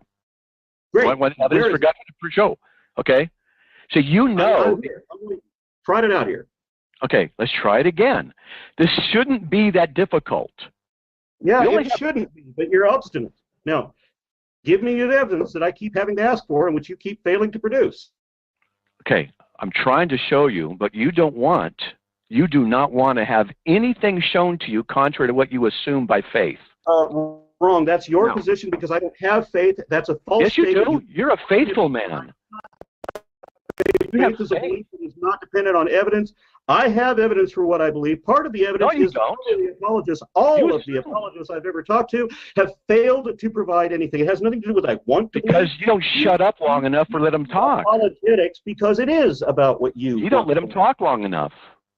I'm tired of being falsely accused. Stop Look telling me who's I have talking. faith. I don't have Look faith. who's talking. You and your false accusations about me and about God and all these things that you Demonstrated. assume. You have already demonstrated. You keep telling me I have faith. I don't have faith. Yes, you do. won't accept that I don't have faith. Okay, fine. You have faith that you're the same person you were a week ago. You have faith in the validity of the laws of logic. You have faith in No, I have confidence. I don't have faith. They're not the same thing. Yes, you And do. I've told you that 60 times. You have faith, they're not the same thing. I have a difficulty understanding. How many more times do I have to tell you this? About 50. Maybe it'll get to your head that you're being inconsistent.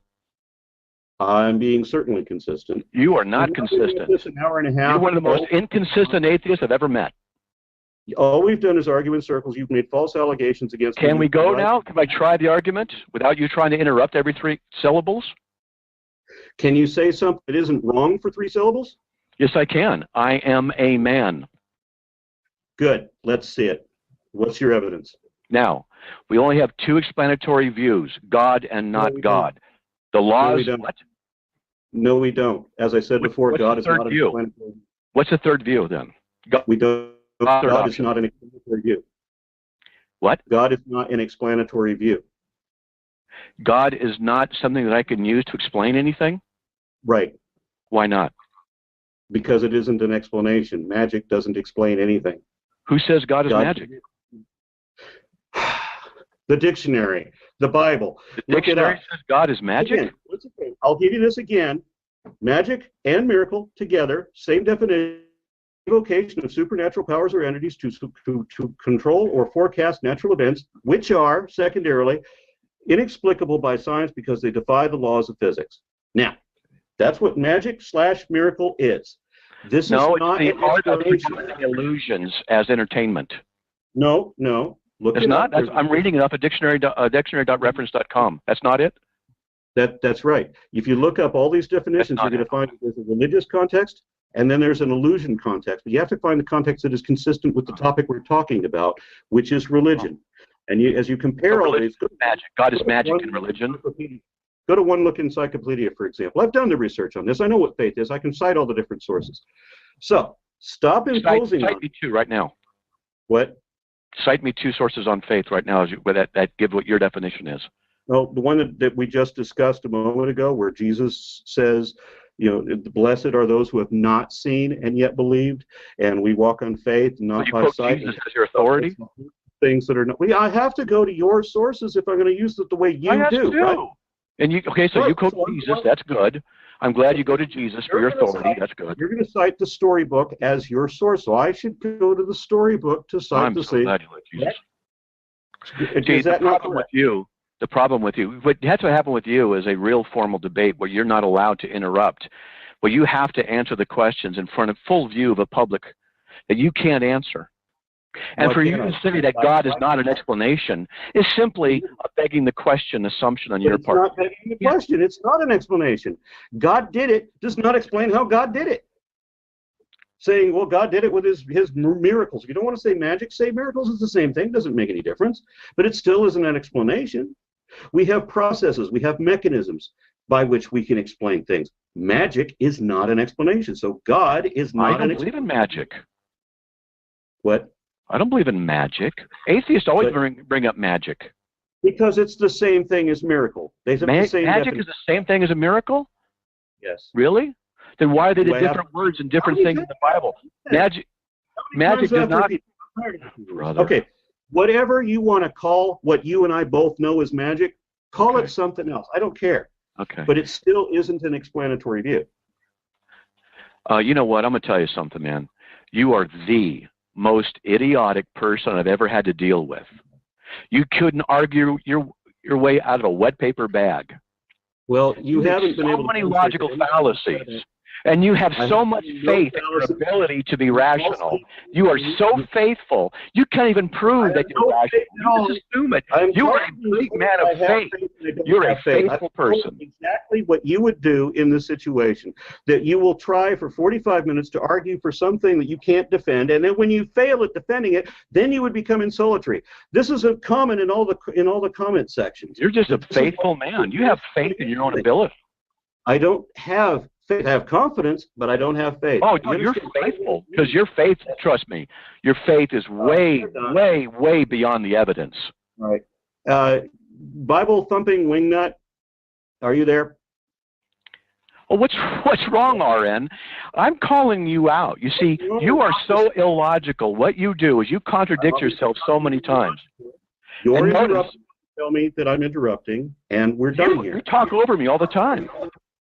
Okay. Yeah, because Hey. you start every phrase with a false accusation, trying desperately to pin faith on me when I will not have You're a that. man of faith. I will not bear faith.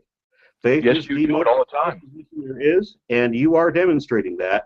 You're a And man I of will faith. not wear that label. Okay. You have faith in science. I do not have faith. I have confidence. Faith is a belief, once again, for the thousandth time Then today. you have faith in your confidence. It's not based on evidence. I base my beliefs on evidence. Since all you can do is falsely accuse me, and that's all you can do, we are done here. Bible thumping wingnut. I am logging off of this call. I want to thank you, and good night. Good night. I do Wow. want to publicly thank him for coming on. He didn't have to do that. I wanted to have him on because he's very well known. Some may say that he's the face of atheism on the internet. So If he's the faith of atheism, seriously, then atheism is in really bad shape. well, I do believe a lot of people do look up to him as kind of a spokesperson for the position.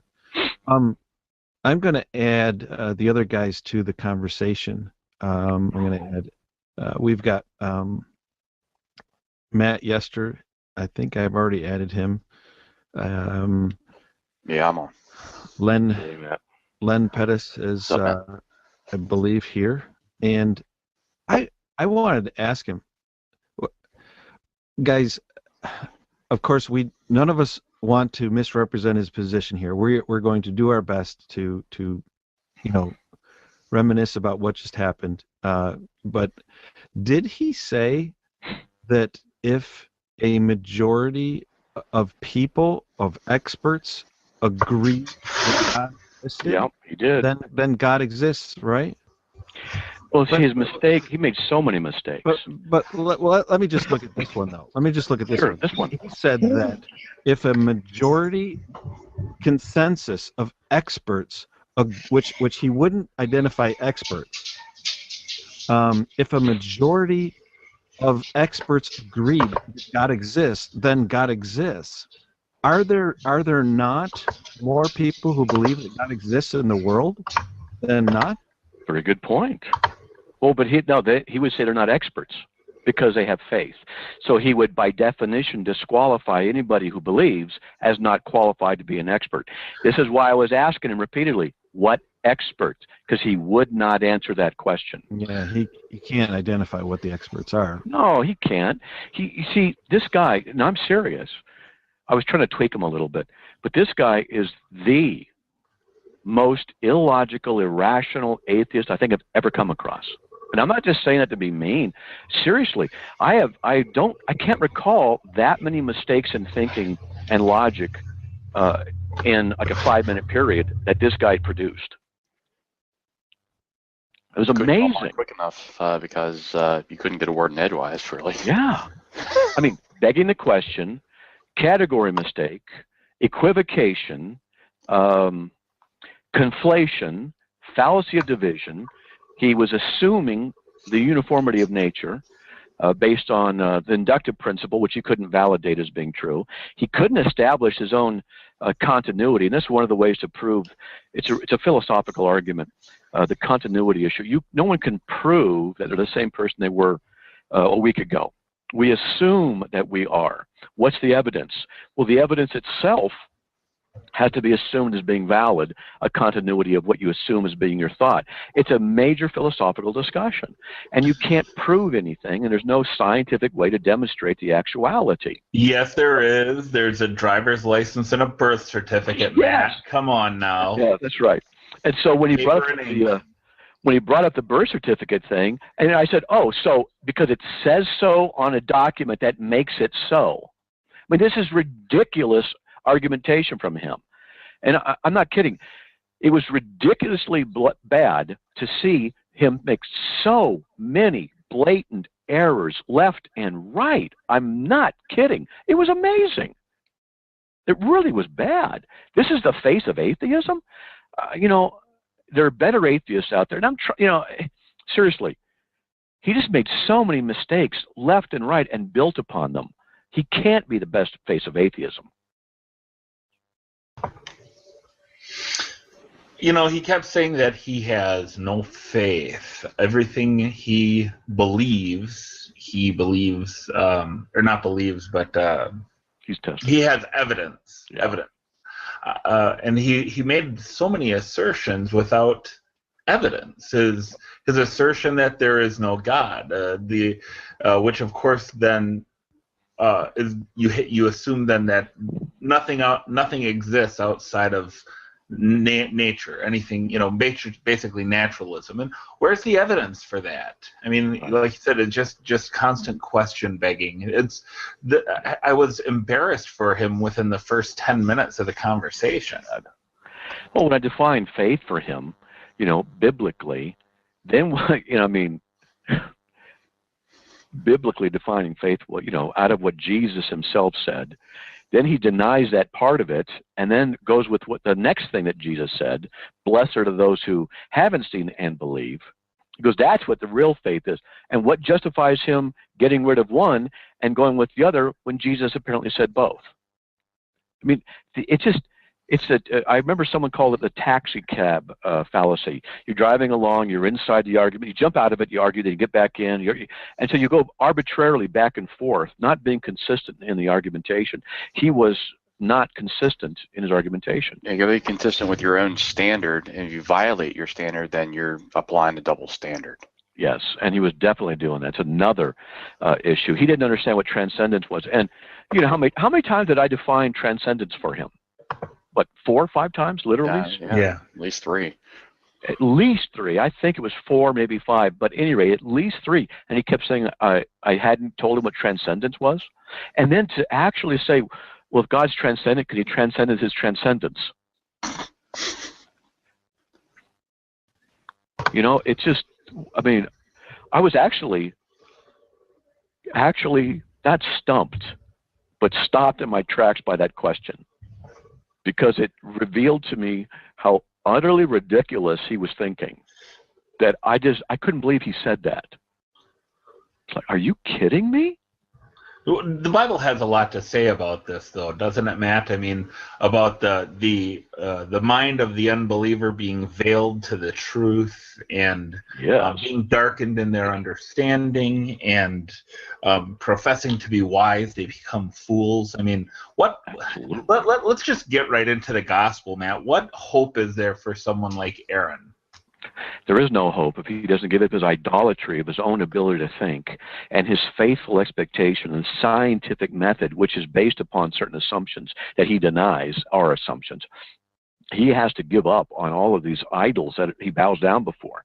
And he's got to come to the truth of who Jesus is and the resurrection. But of course, he denies Jesus' existence, and he absolutely denies Moses' exists. There is no hope for this guy outside of Christ, of course. I think he's enamored with his own ability, what he thinks he can think, and he doesn't. He's enamored with the idea that he's been sought out at different conferences.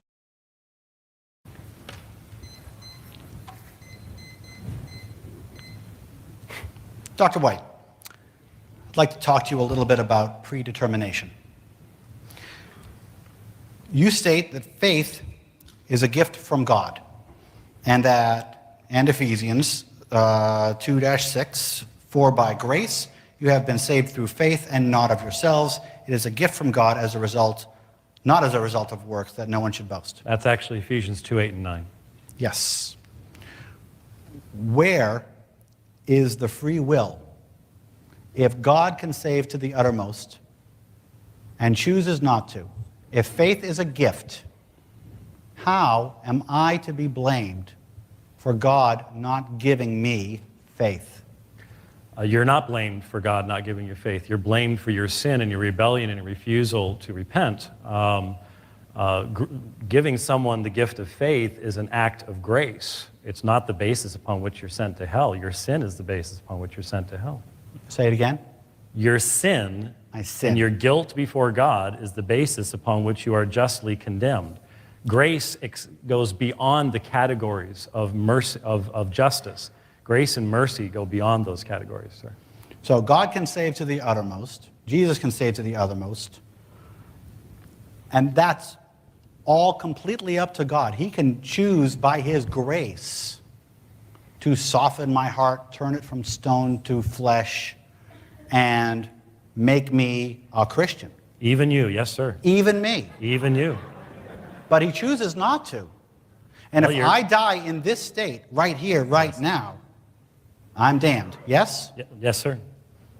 In fact, the biblical teaching is the wrath of God abides, present tense, upon you right now. The wrath of God. Yes. Yes. How is that fair? Fair? How is it fair? It is, in fact, well, you know what? It isn't fair, because if it was only fair, God would bring his wrath to bear upon you right now. He's extending grace and mercy to you in patience.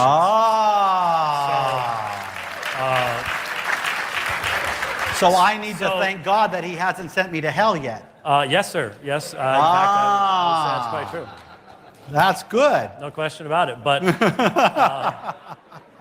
yeah, so if you're talking about strict fairness in the sense of bringing about the punishment immediately, then God has always demonstrated mercy and grace, even in extending life and patience to people and not bringing his judgment to bear immediately. But once again, I'm predestined.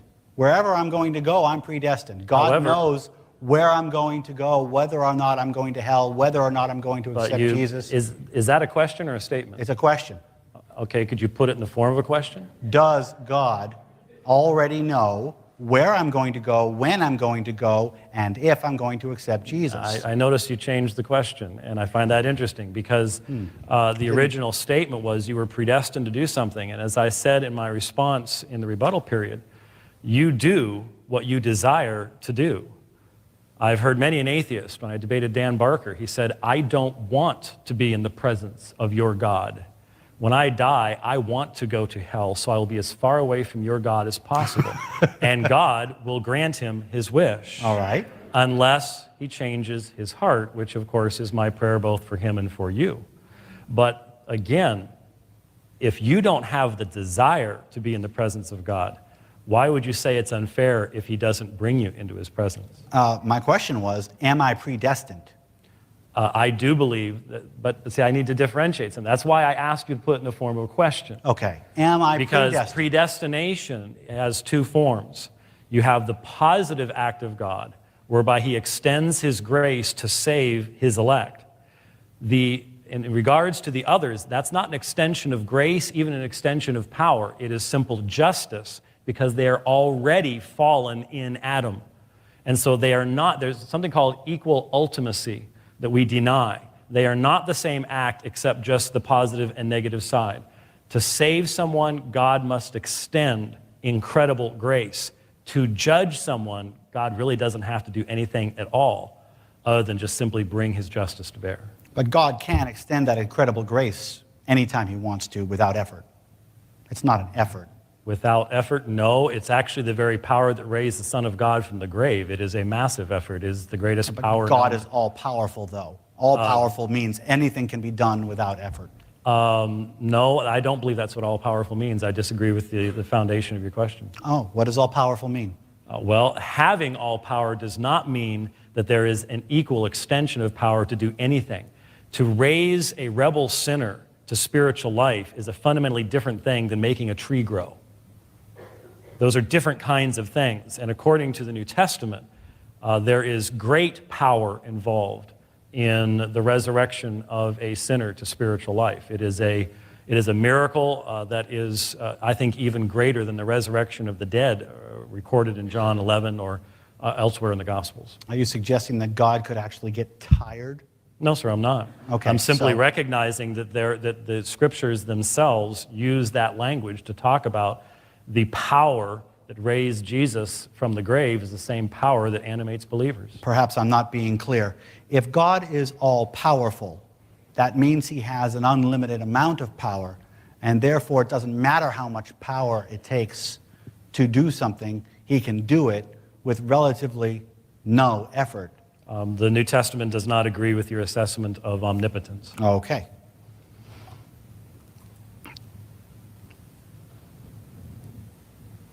Still, let's talk about free will. If we're talking about something that is predetermined, pre-known, why are we going through this whole life exercise in the first place? Well, whose free will are you talking about? Are you talking about God's Mine. or ours? Yours. Mine, my personal free will. Okay. Do I have it? From a Christian perspective, what you possess is creaturely will.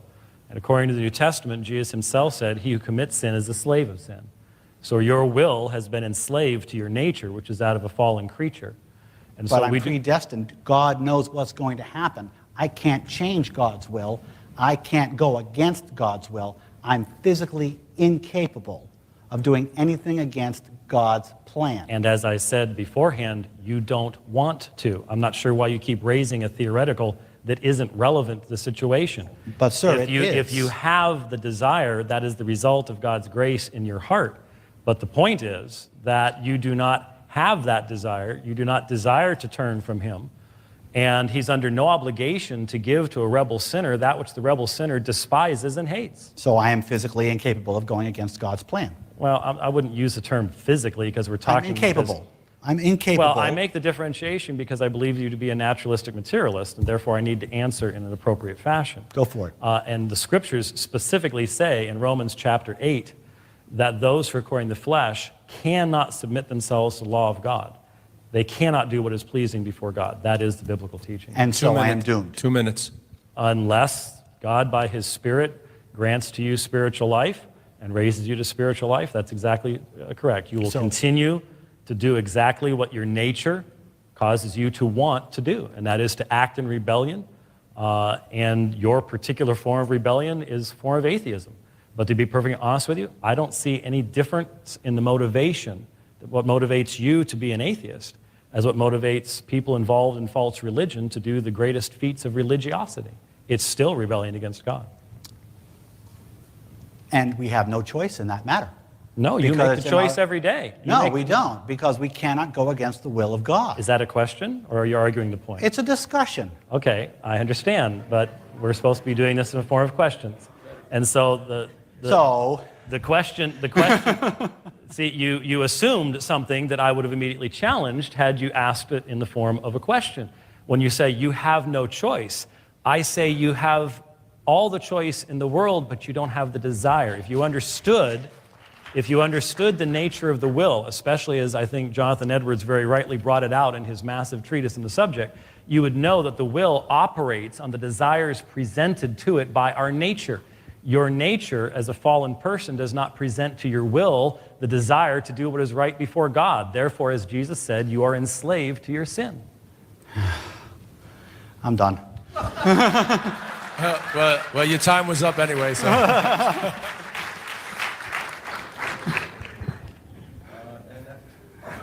And now Dr. White will question David Silverman for 10 minutes.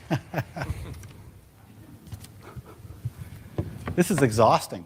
I do it every day. Actually, yes, sir, it is. But I'm appreciating the effort, and I hope everyone else is listening very, very carefully. I think my wife is getting an appreciation for what I do on a daily basis. I'm loving this. All right, so are we starting now? Yes, please. All right, okay. Here we go. Mr. Silverman, I got completely lost at one point in your rebuttal.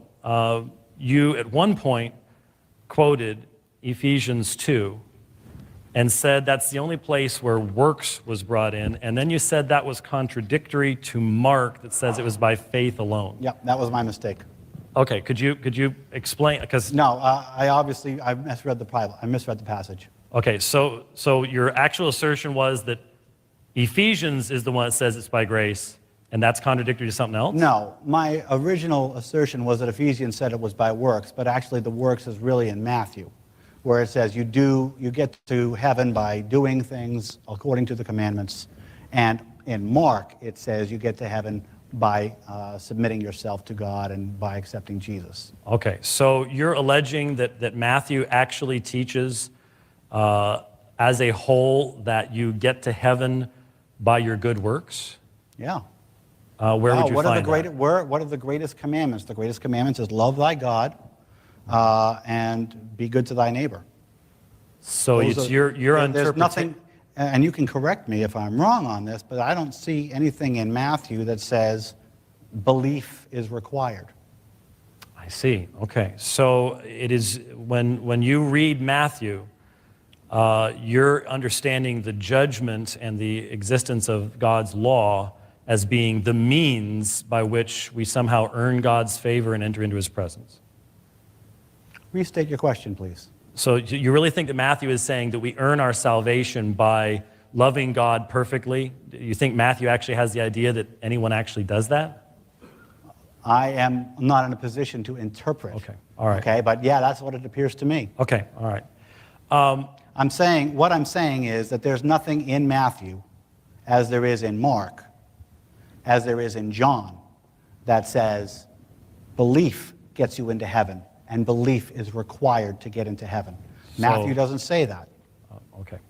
Find that So kind if of I were curious. to present text to you, that would probably take us out of our subject here, because you're not saying this is evil. So I want to stay in the subject range we're in. No, I'm not saying that Matthew is evil. There's not that much in Matthew that's evil. There's not that much in Matthew that is evil. Is it No, it's evil? mainly Is John and beyond. Is it evil for Jesus to say, take up your cross and follow me? Deny yourself, take up your cross and follow me.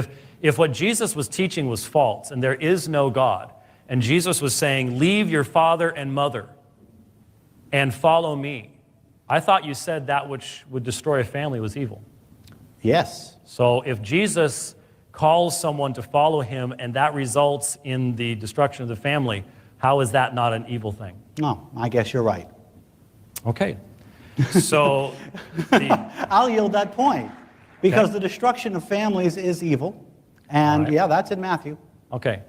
Now, based upon a naturalistic worldview, why should families not be destroyed? Why should they not? I'm sorry, I think the term you used was either disrupted or maybe destroyed. I forget which one it was. I'd I'm have to look at my saying notes. the human race is a social animal. We're here as a social animal. And anything that gets in the way of our ability to live our lives as we see fit, in peace, in harmony, anything by your own admission that destroys families. I mean, you've said online that faith destroys families more than it unites them. I believe you said that, although I don't have the exact thing. Yeah. But I believe you said that let true me see if I'm a lawyer here. Where did I say that? Oh, I'm sorry, I don't have that quote with me. Yeah, I didn't think so. Oh, it's on there, though. I'm pretty sure you said it. I'm sorry. But my point is that families, like I said, morality is a judgment call. Evil is a judgment call. But given your worldview, sir, Mm-hmm. I have listened to as many of your programs as I could find that were relevant to this subject, and you seem to very strongly hold to a secular, naturalistic, materialistic worldview. We got here by neo-Darwinian micromutational evolutionary process, yes? Yes. All right. Now, could you explain how your worldview gives rise to your conclusion? Let me back up. Hold that thought for a moment. Let me ask this. What's a family? That's a judgment call in and of itself. That's a judgment call. So is one man and 10 women a family? That's a judgment call in and of itself. Is one woman and her chihuahua a family? No, Why not? because I would say no. But You know why what? not? But if you ask that woman, she might say yes, that chihuahua is part of her family. Okay. What if this woman had been abused by others and this was the only living creature that she had ever found that did not abuse her? That's a family, wouldn't it be? From what you just said? I think I would be, yeah. Okay. So how do we even define destruction or disruption of the family, given that you can't tell us what a family is? I can tell you what a family is, but it's my interpretation of what a family is. My interpretation of a family is people who live together in harmony. Hopefully in harmony. You're married? Somebody in harmony. You're married and have kids, right? I'm married, I have a child. We're Okay. a family. My father-in-law also lives with us. He's part of the family. My Would- dog lives with us. He's part of the family. Would your wife think that it was appropriate for you to define your family as you and 2 women? No.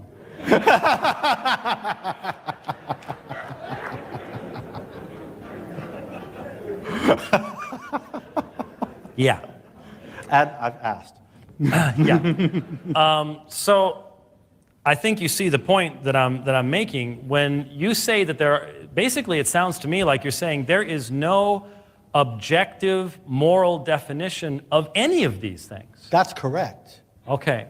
So all of the moral actions that we undertake are merely the consensus result of a local group of people and nothing more than that.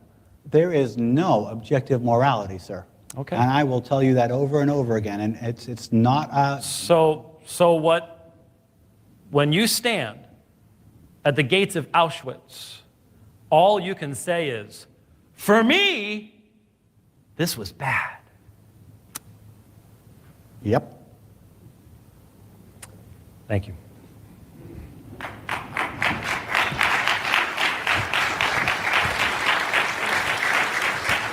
I believe there's another 10-minute section of cross-examination, or do you want to go to closing statements? I'll leave that up to you. Oh, I thought there was one more. There is one more. I'm asking for a consensus. Totally up to you. But for you, Okay. when you go to the gates of Auschwitz, Oh, so we're going on. Okay. As is his right, because this is what we agreed of course, to. we had So, 3. Of course. You have another But 10 for minutes. you, when you stand at the gates of Auschwitz, you say, this is all part of God's plan. Not only do I say that, but I likewise say that plan includes the moral law which will judge every single person who was involved with that. And I can look at the world and say, this is what happens when God withdraws his hand from the hearts of man and we see the actual depths of the depravity that fills that heart. Or you can look at it and see, this is what happened when God extends his hand and helps the Germans kill 6 million Jews. No, and sir. keeps the other. No, sir. But that's a judgment call, is it not? No, sir. Why is that not a judgment call? Now we see the fundamental difference between you and I. I have an objective revelation that makes the theoretical position you took absolutely impossible. That is not possible to come up with that perspective in my worldview, given God's revelation in his word. How's that? How is that? Yeah, how is because you just said, well, this is what happens when God helps the Germans to do something. The point is that I had just pointed out that God is restraining the evil of men, and once in a while, he lets up a finger so we can see what really fills their hearts. He doesn't have to help them do something. In fact, if he hadn't been restraining them, they would have done worse than they did. Good speculation. No, but no, sir, not speculation. in reality, Excuse me, is that a question? Are you asking me if I'm I speculating? am asking you a question right now. In reality, would it not be the Germans, Christians from 1940s who would say that this was just?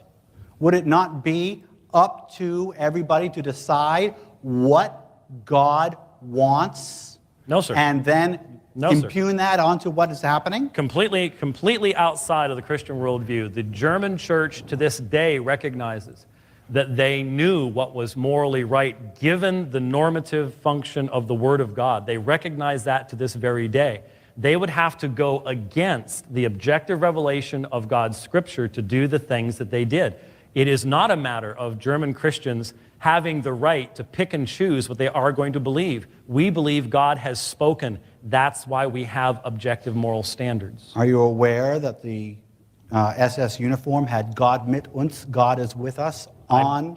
I believe that we just established in my cross-examination that the abuse of a written text is not the responsibility of the written text. So when it's moral to your satisfaction, it's the use of a Bible, but when it's immoral to your satisfaction, it's the abuse. It has nothing to do with my satisfaction. No, it has to do it with, is exactly what you do. Can I finish the question? Go for it. Yes. It has nothing to do with my satisfaction. It has to do with exegesis, sir. As we established in my cross-examination, words have meanings, and the New Testament has meanings. You've been operating on the idea that the New Testament has meaning all night. Mm-hmm. And that meaning completely contradicts the actions of the people wearing Gott mit uns on their shoulder. Therefore, their abuse of a written text is an abuse, not a use. It's not a matter of my judgment, it's a matter of the facts. You're saying that nobody has done anything evil according to the Bible. What? Nobody has done, that people who have done things in the name of God have never done anything evil. If they've done it evil, then they've been abusing the Bible. If they've done it good, then they've been using the Bible. What I'm saying is that if you have an objective revelation of what God's will is, and you go against that will, for example, the Inquisition, where you have a clear revelation being violated, then you have an abuse of a text. This would be different than a naturalistic materialist in China or Russia, where there is nothing in the atheist worldview to say that what they're doing is wrong. So one would be acting against their principles, one would be acting in accordance with their principles. So you're suggesting that with the Nazis and with the Spanish Inquisition, those people who did those things, they did not think they were doing things in accordance with God? Or they did think that they were doing things in accordance with God? Depends on the individual, but you can have people that are incredibly deceived and ignorant of the Word of God who think they're doing things for God. I mean, there are lots of people that are strapping bombs on themselves today that think they're doing it for God. So it's a judgment call. But God's revelation is not what they're actually following. In your opinion? I believe in any consistent opinion, given the revelation of God over time. One last thing, Dr. White, because we are going in circles. And the reason that we're going in circles is because you're not allowing the actual premise of the argument. Let me ask you the question, because that's what I'm supposed to be doing. Read my mind. Yes. Yes, Mr. Lawyer, Mr. Attorney. Is it possible in your mind, by definition, for the New Testament to be proven evil? No, sir, simply because you have not established any rational grounds for even establishing what something is evil outside of God having created it and providing those norms. I do not accept your personal authority as binding upon me any more than I would say my personal authority is binding upon you. Let me restate the question, because that's not the question I asked. Is it possible in your mind for me to have won this debate, given the premise? My mind is, sir, the question assumes a presupposition that is completely against my worldview. My mind is not the issue. The issue is, can you present a meaningful argument to demonstrate that the New Testament is evil? That would require you to provide me with a meaningful foundation for defining the word evil. There would have been a way to do that you didn't go there. And if you want me to tell you what it would be, I could tell you. Oh, I do. Okay. Oh, I totally do. Well, you have 3.5 minutes to tell. Oh, no. The direction that you could have gone, it's a little bit late now, the direction you could have gone. Hey, you know what? Would be to recognize the teaching of the New Testament itself, that it is the continuation of God's Old Testament revelation, and demonstrate that the New Testament revelation is a fundamental violation of the same themes that are found in the Old Testament revelation. That wouldn't have been valid, because you would have said that the New Testament trumps the Old Testament. Well, that sounds like an argument, not a question, but I'll go ahead and answer that. No, I never would have said that, and if you were familiar with my theology and my beliefs, you would know that I couldn't say that.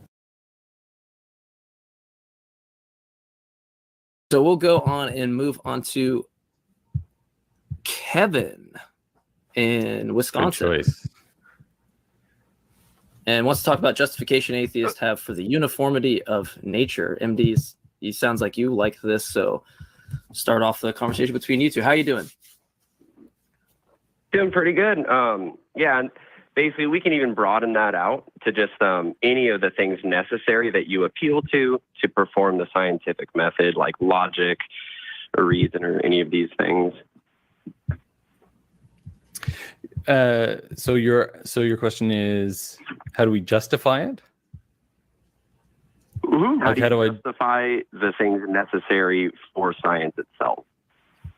Yeah, you don't. So you take it as an axiom, as an assumption that you make in order to do the work that you need to do, right? So yes, this is accurate. We don't actually know what, for instance, physics is like on the other side of the galaxy. We make an assumption that things work roughly the same in the universe, and that's an assumption. But that's what we got, you know. If you're going to challenge that, which is fair, you also are, again, you're sort of going down the solipsistic rabbit hole, I think, right? It's like, well, if you can't rely on those, if you can't rely on reason, how do you know anything? If you can't rely on like your perception, how do you know that you're not a, you know, brain in a vat sort of situation? And so you sort of go down a solipsistic rabbit hole. But like from a scientific perspective, yeah, there are absolutely assumptions that you make, and you just have to be okay with that. Gotcha. So you're okay with unjustified assumptions? No, well, okay. So I am okay with the minimum number of assumptions required to be able to make progress in you know, thinking about or finding something about a topic.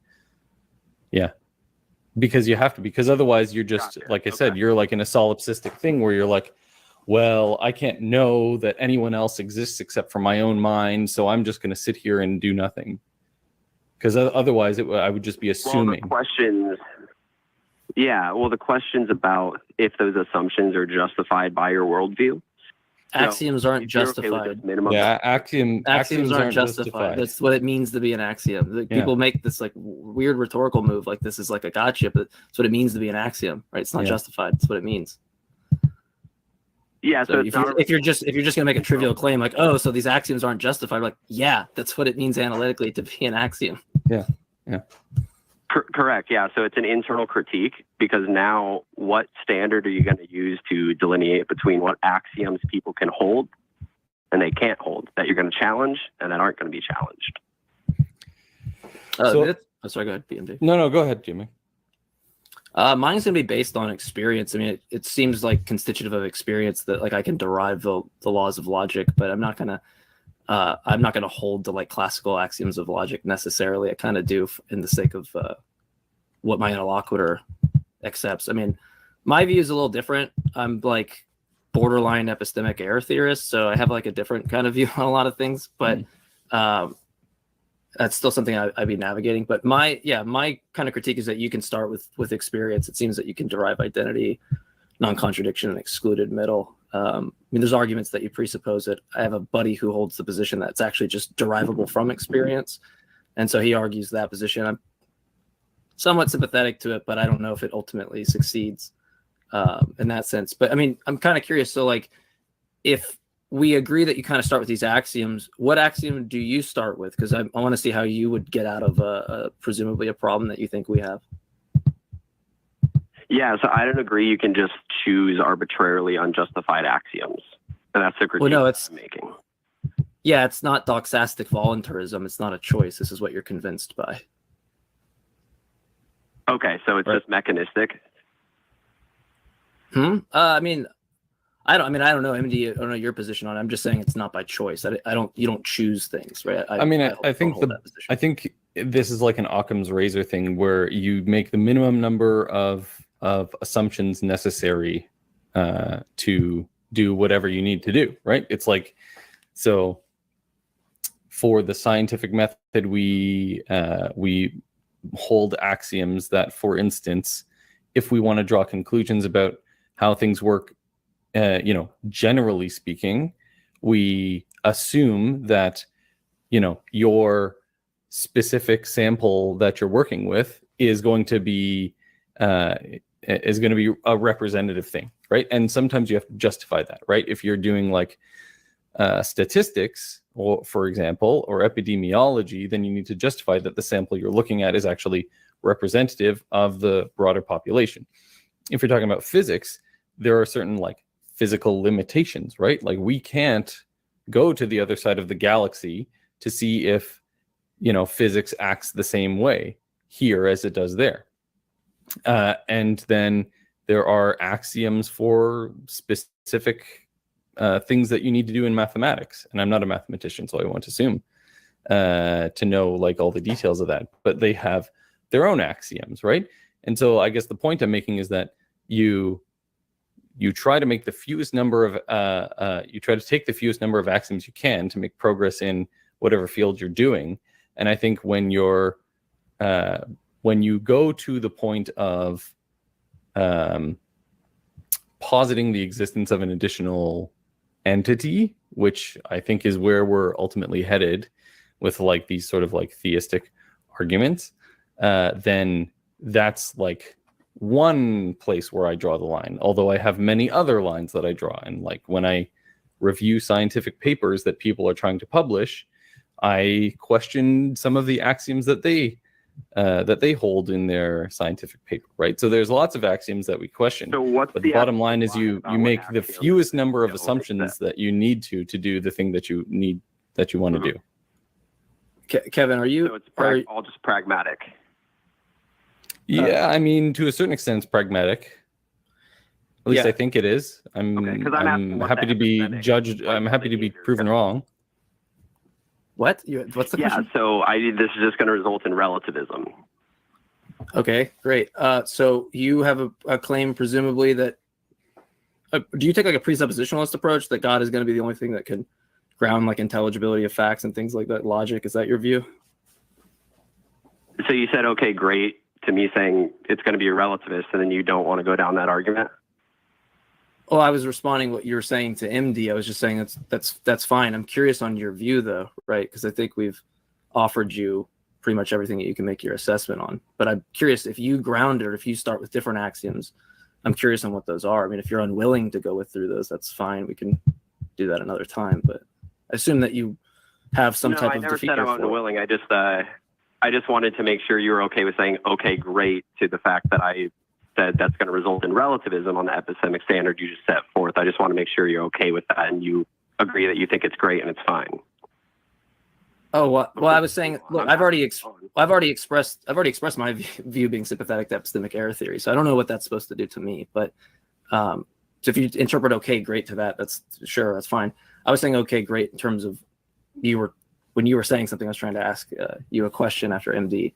So I'm trying to ask you, do you actually take axioms like that start with God, or what do you take? Because presumably you're going to run into a similar issue. I don't believe in unjustified. I don't believe that you can just assume unjustified things. You can think that if you're going to try to negate other people's truth claims, you're going to have some standard by which you negate them. And if your epistemic standard is just the fewest assumptions to do what you want to do, then you're going to result into relativism. So I reject classical foundationalism, that whole project itself. So yes, of course, I do believe that these transcendental things that you have to appeal to do science that you can't justify, like logic, reason, identity over time, all this stuff will be justified, of course, by the Orthodox Christian God. That's my view. Great. So that sounds like a biconditional statement, right? Tell me if I'm wrong.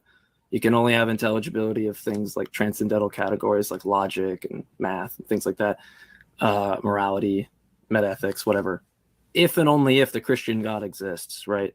Am I right? Yeah. Mm-hmm. Great. So what's the argument? How do you derive that conclusion? You have to give me weeks. It seems like we both accept the same classical axioms of logic. So it seems like we can make progress here. And you can bring me to your view. So what's the argument? All right, go ahead. So the argument is a transcendental argument. So it's going to be the form is X is the necessary condition of Y.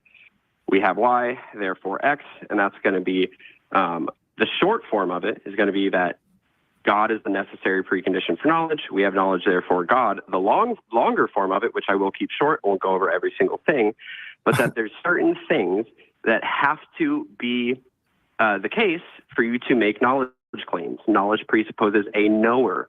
So you're going to have to justify a self with the same identity over time. You're also going to have a standard by which you delineate truth and false statements, such as logic. This can't be some variable. Yeah, so I'm not hearing an argument. I'm hearing you bloviate. What's the argument, right? What's the premises? I just gave you the argument.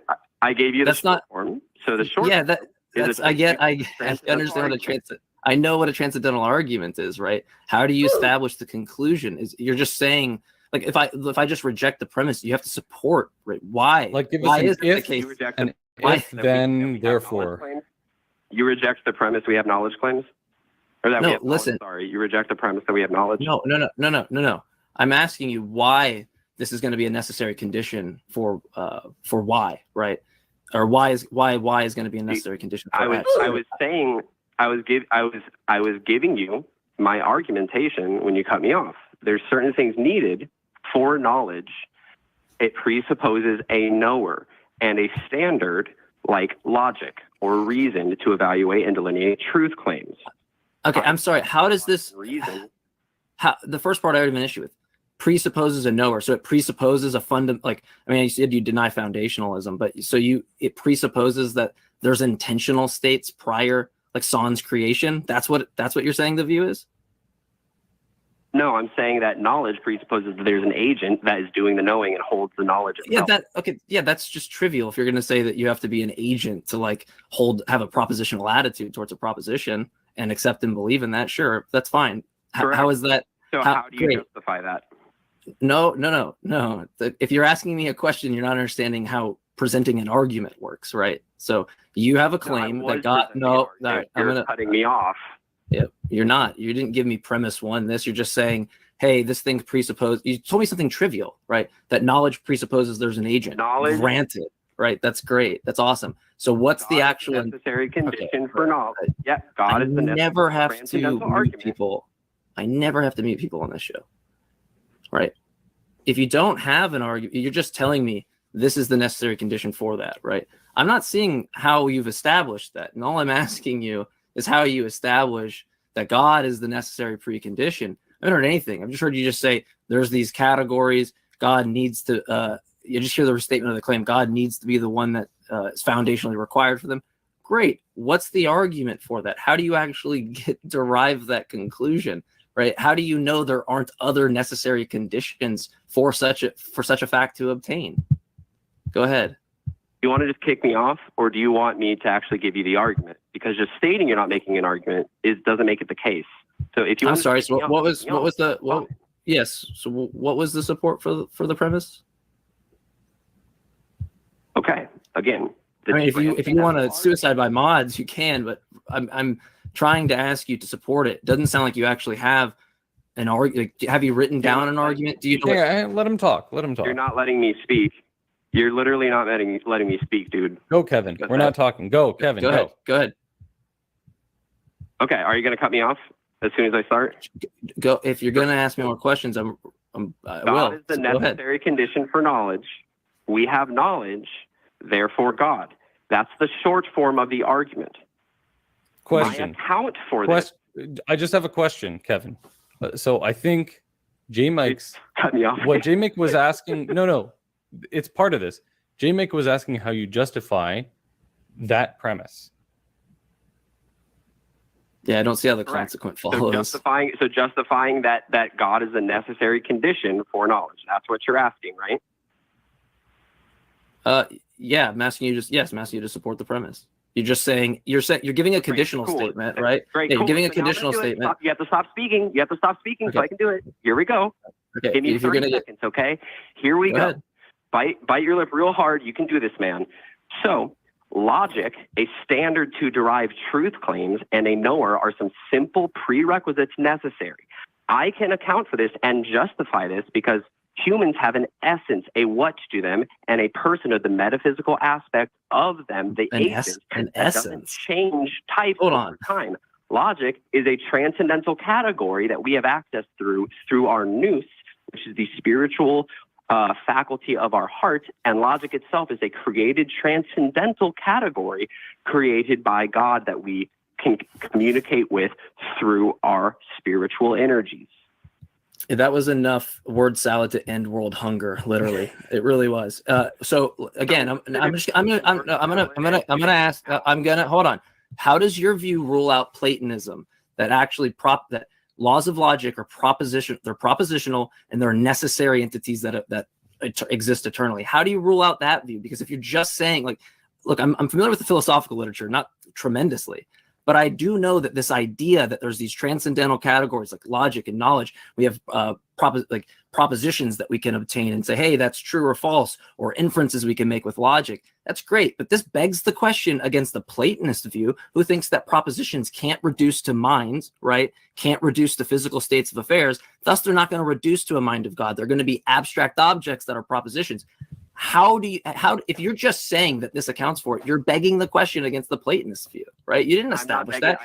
I've given you an account. It's not begging the question, first off. Secondly, Platonists, the Platonic forms themselves, you can only see particulars of them. You can't actually access the universal. So a triangle, the actual perfect form of a triangle, could be the moon spirit from Bloodborne. So you don't actually have knowledge of this. You can't actually access it. I'm sorry, what?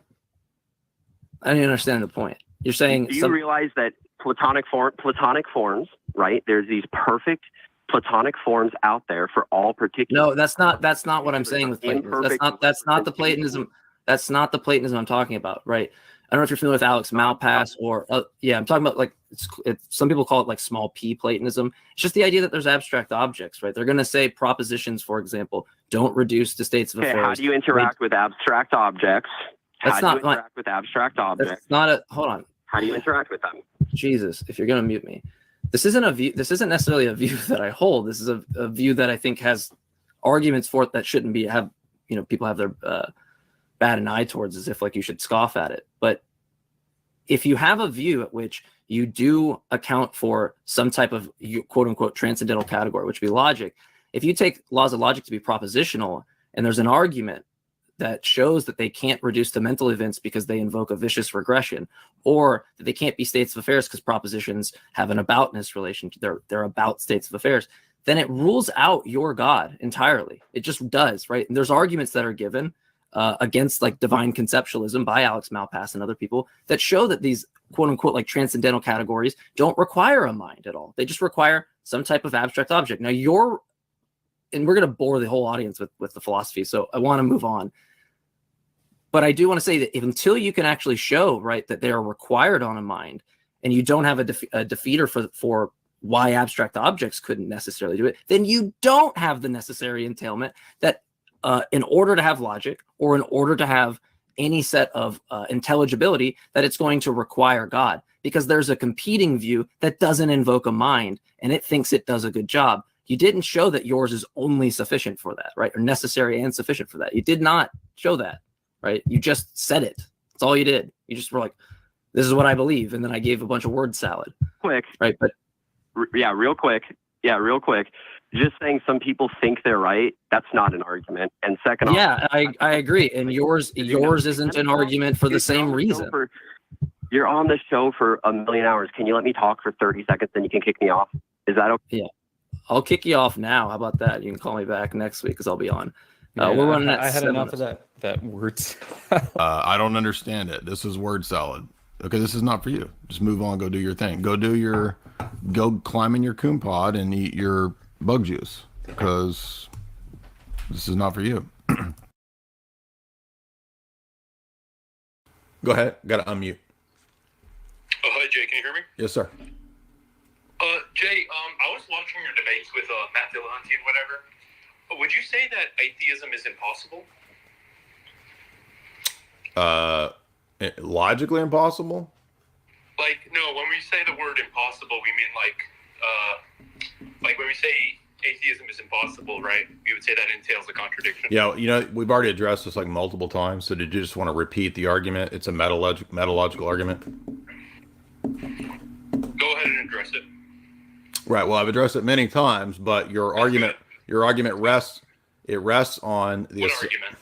The argument that you're going with. I already know this is J. Mike's argument. The argument rests on the assumption that Everything is. You're not going to let me finish. So it's a first. It's not a first. Right. So the argument is about the possibility of logic at all, not a first order logic argument. Okay.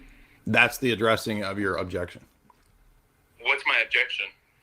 That the proposition or that the belief in atheism does not entail a contradiction. That's where you're arguing, right? That's not what I said. That's the argument that you guys make, I said right? atheism, not the belief in it. Okay, so now you want to haggle over words. No, it's not haggling. It's actually. It is haggling. You're haggling over words, and I've already addressed this many times. Addresses metalogical questions. That's fine. I understand that. Okay, but the thing is that you're also making the other claim, right? The first order logic claim that atheism is impossible logically, which would mean that it has to entail. You don't even know what it means in terms of justification. Like who's out there of us thinking it doesn't entail a contradiction? Okay, so what's the contradiction? The contradiction is if the denial or the non-acceptance of the necessary condition for the possibility of knowledge. What you're doing is you're both affirming that and denying that condition at the same time. That's a contradiction. Well, hold on. That would just be a contradiction in the beliefs of the said person, which I just addressed, right? Even if I was to take that as true, that would just mean that one person. No, the lack of a sense. Hold up. That would just mean that one person has contradictory beliefs. I'm talking about the worldview of atheism. And right? I just said that. Yeah, you said that. You changed the subject. Now he's changing the subject to an individual atheist as if it's not addressing the actual claim. This is so this is like me saying theism is impossible because Jay Dyer has some contradictory position. I never said that. That's not what we're arguing. No, that's exactly what you said. No, it's not. But it is. He said that some person. This is the reason it applies to everybody is because it's prior to argumentation. Because it's a metalogical argument, it's about the possibility of logic at all. That's the point. Look. That applies to any. That applies to any position. That applies to any position. Yeah, that's fine. So, Ananias or whatever. Okay, so that presupposes that knowledge is even possible. How would this go through on an epistemological nihilist? You think we haven't addressed that? You know how many times epistemological nihilists have called in? We've addressed it in the past. Just address the argument. No, because if we've already addressed this isn't even. Is this even your position? Or are you just coming up with other positions? This isn't your position. No, Jay. Look, you try to understand what I'm saying. Listen closely. I said. I know what epistemic nihilism is. We've had them call in many times. I didn't say you don't know what it is. So maybe just try to listen. I said, how would this go through on an epistemic nihilist? That's not to say that I am one. You take it to a second order level statement about epistemic nihilism. So epistemic nihilism does not accomplish what they wanted to do because there's a second order, there's a third order that they don't get out of the problem.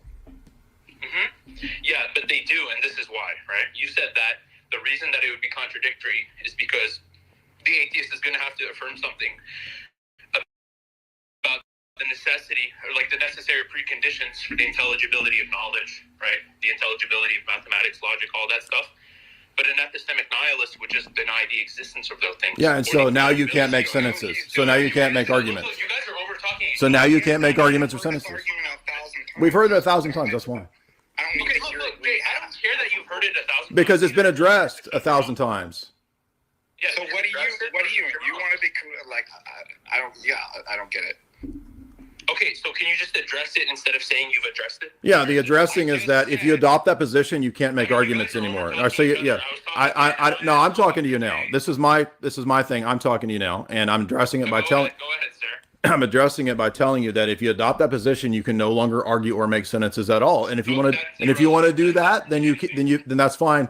Then you have to drop the mic. No, Jay, the thing is, the epistemic nihilist could just agree to all those conditions. It still wouldn't. Right. So then we've won. Then we've won the debate, and they can't. If they listen, if you can't make sentences, all right. If you don't shut up, I'm booting you. Shut up, or I'm booting you. Shut up, or I'm booting you. I know you want an excuse to boot me. That's fine. It's okay, Jay.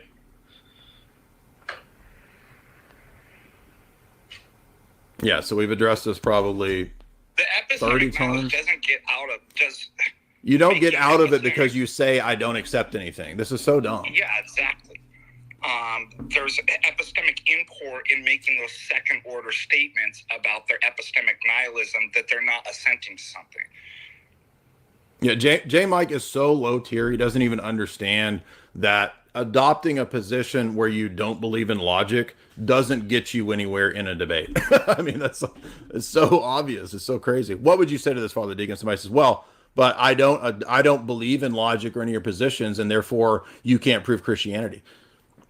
Well, first of all, you're making a second order statement, right? Epistemic statement.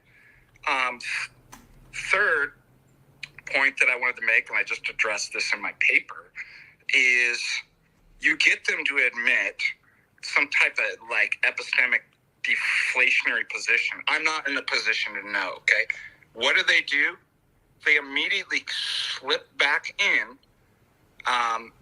their epistemic stuff that they want, that they just denied, to say, well, that doesn't prove, oh, wow, now you're making another epistemic statement. Notice all the epistemic statements he was saying, well, that doesn't include contradiction, and that doesn't work for this. That doesn't do, well, wait a minute, I thought you just admitted you're not in a position to make any statements, epistemic statements. Right. So you want to see a contradiction? That's exactly a contradiction. And furthermore, the contradictions entailed, and I'll say a couple things because you're correct too to point out, the contradictions entailed in not a belief that you have, but the lack of assenting to the necessary conditions, while at the same time assuming the necessary conditions. Right. This is why Van Til says there is no atheist. Right. There's just those that deny God. So that's a contradiction. But my final point that I want to make is the point that you were making about this is a metalogical, metapistemological consideration. What comes first epistemically, the necessary conditions that make contradictions normatively binding as far as leading to falsehood, or the contradiction itself? Notice what they want to do. They want to put contradiction is the first epistemic standard, first epistemic principle, right? And then try to reduce everything to that while we're pointing out that, well, wait a minute, why should I think that's a justification? I've addressed this in my paper before too. All contradiction means is at that level, from their worldview, I can't do this psychologically without this happening. Yeah. It certainly doesn't say it's a normative that you ought to, or that it's binding on us, that it leads to falsehood or any, or the rejection of a contradiction leads to knowledge and truth. So they fail to grasp the meta-epistemological question. Yeah. What stands behind there that makes the avoidance of contradiction normatively binding on us, or that contradiction leads to falsehood? They'll never be able to answer it. They'll say, oh, I don't know, I don't have to answer that. Why? Slip it all back in and pretend that I've already have an answer for it. So it's totally disingenuous and self-refuting. Yeah, he just repeats this over and over and over as if the repetition will like make it somehow true. All right, thank you guys so much. If you would hit like and share, it's been a lot of fun. Be sure and head on over to the supporters of the show and the stream, and I will catch you guys later. Get tickets to the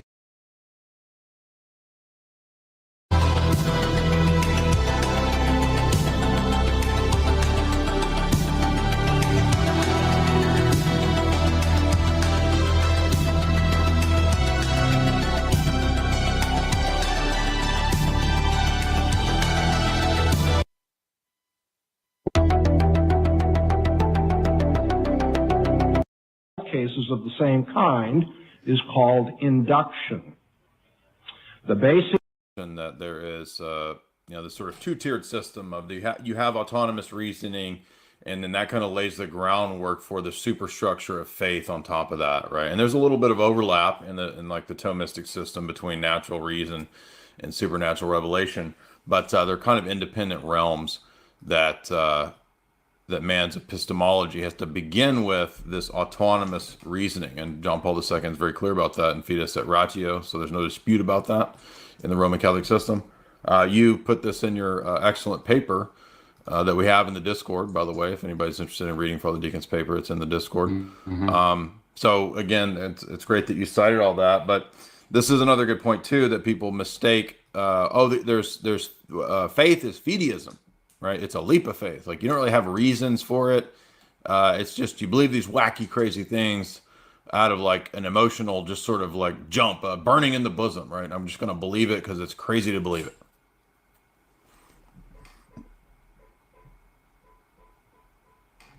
Now, to make this point, I've chosen by the way, Jay, to there's look some not to... Go ahead. Your volume is too low. Is it possible to turn that up? Yeah. Your volume's lower than mine. Okay, yeah, just a second. I don't know how to fix that from my end. Yeah, I got it. Is that better? That should be sufficiently up. Let me hear. To what committed Christians have reasoned or said, which you might feel is too easy and partisan on my behalf, but rather to have us consider what our hostile opponents have pointed out about a central problem in philosophy. We'll look at an issue treated by David Hume, the 18th century Scottish skeptic, and also by Bertrand Russell, 20th century English philosopher. Both of these men wrote in strong opposition to religious faith and especially to Christianity. And the problem we're going to look at for a few moments here is the problem of induction.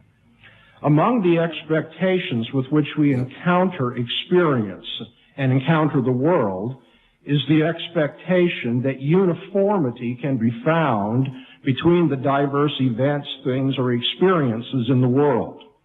This expectation may in some cases be quite explicit and self-conscious, but it need not be.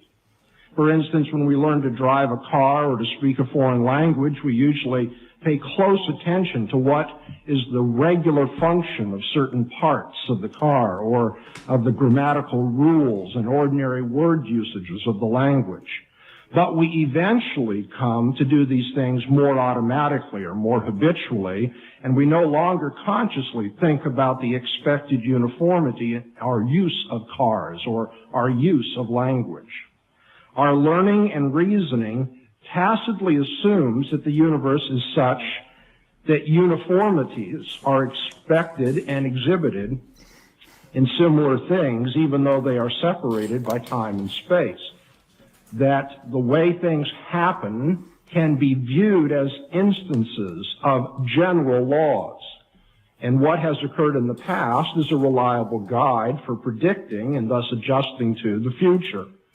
Now, this can be described in an elaborate and abstract way, but not many of you are philosophy majors and would want me to do that. The fact is, each of us is very familiar with what I'm talking about from personal experience.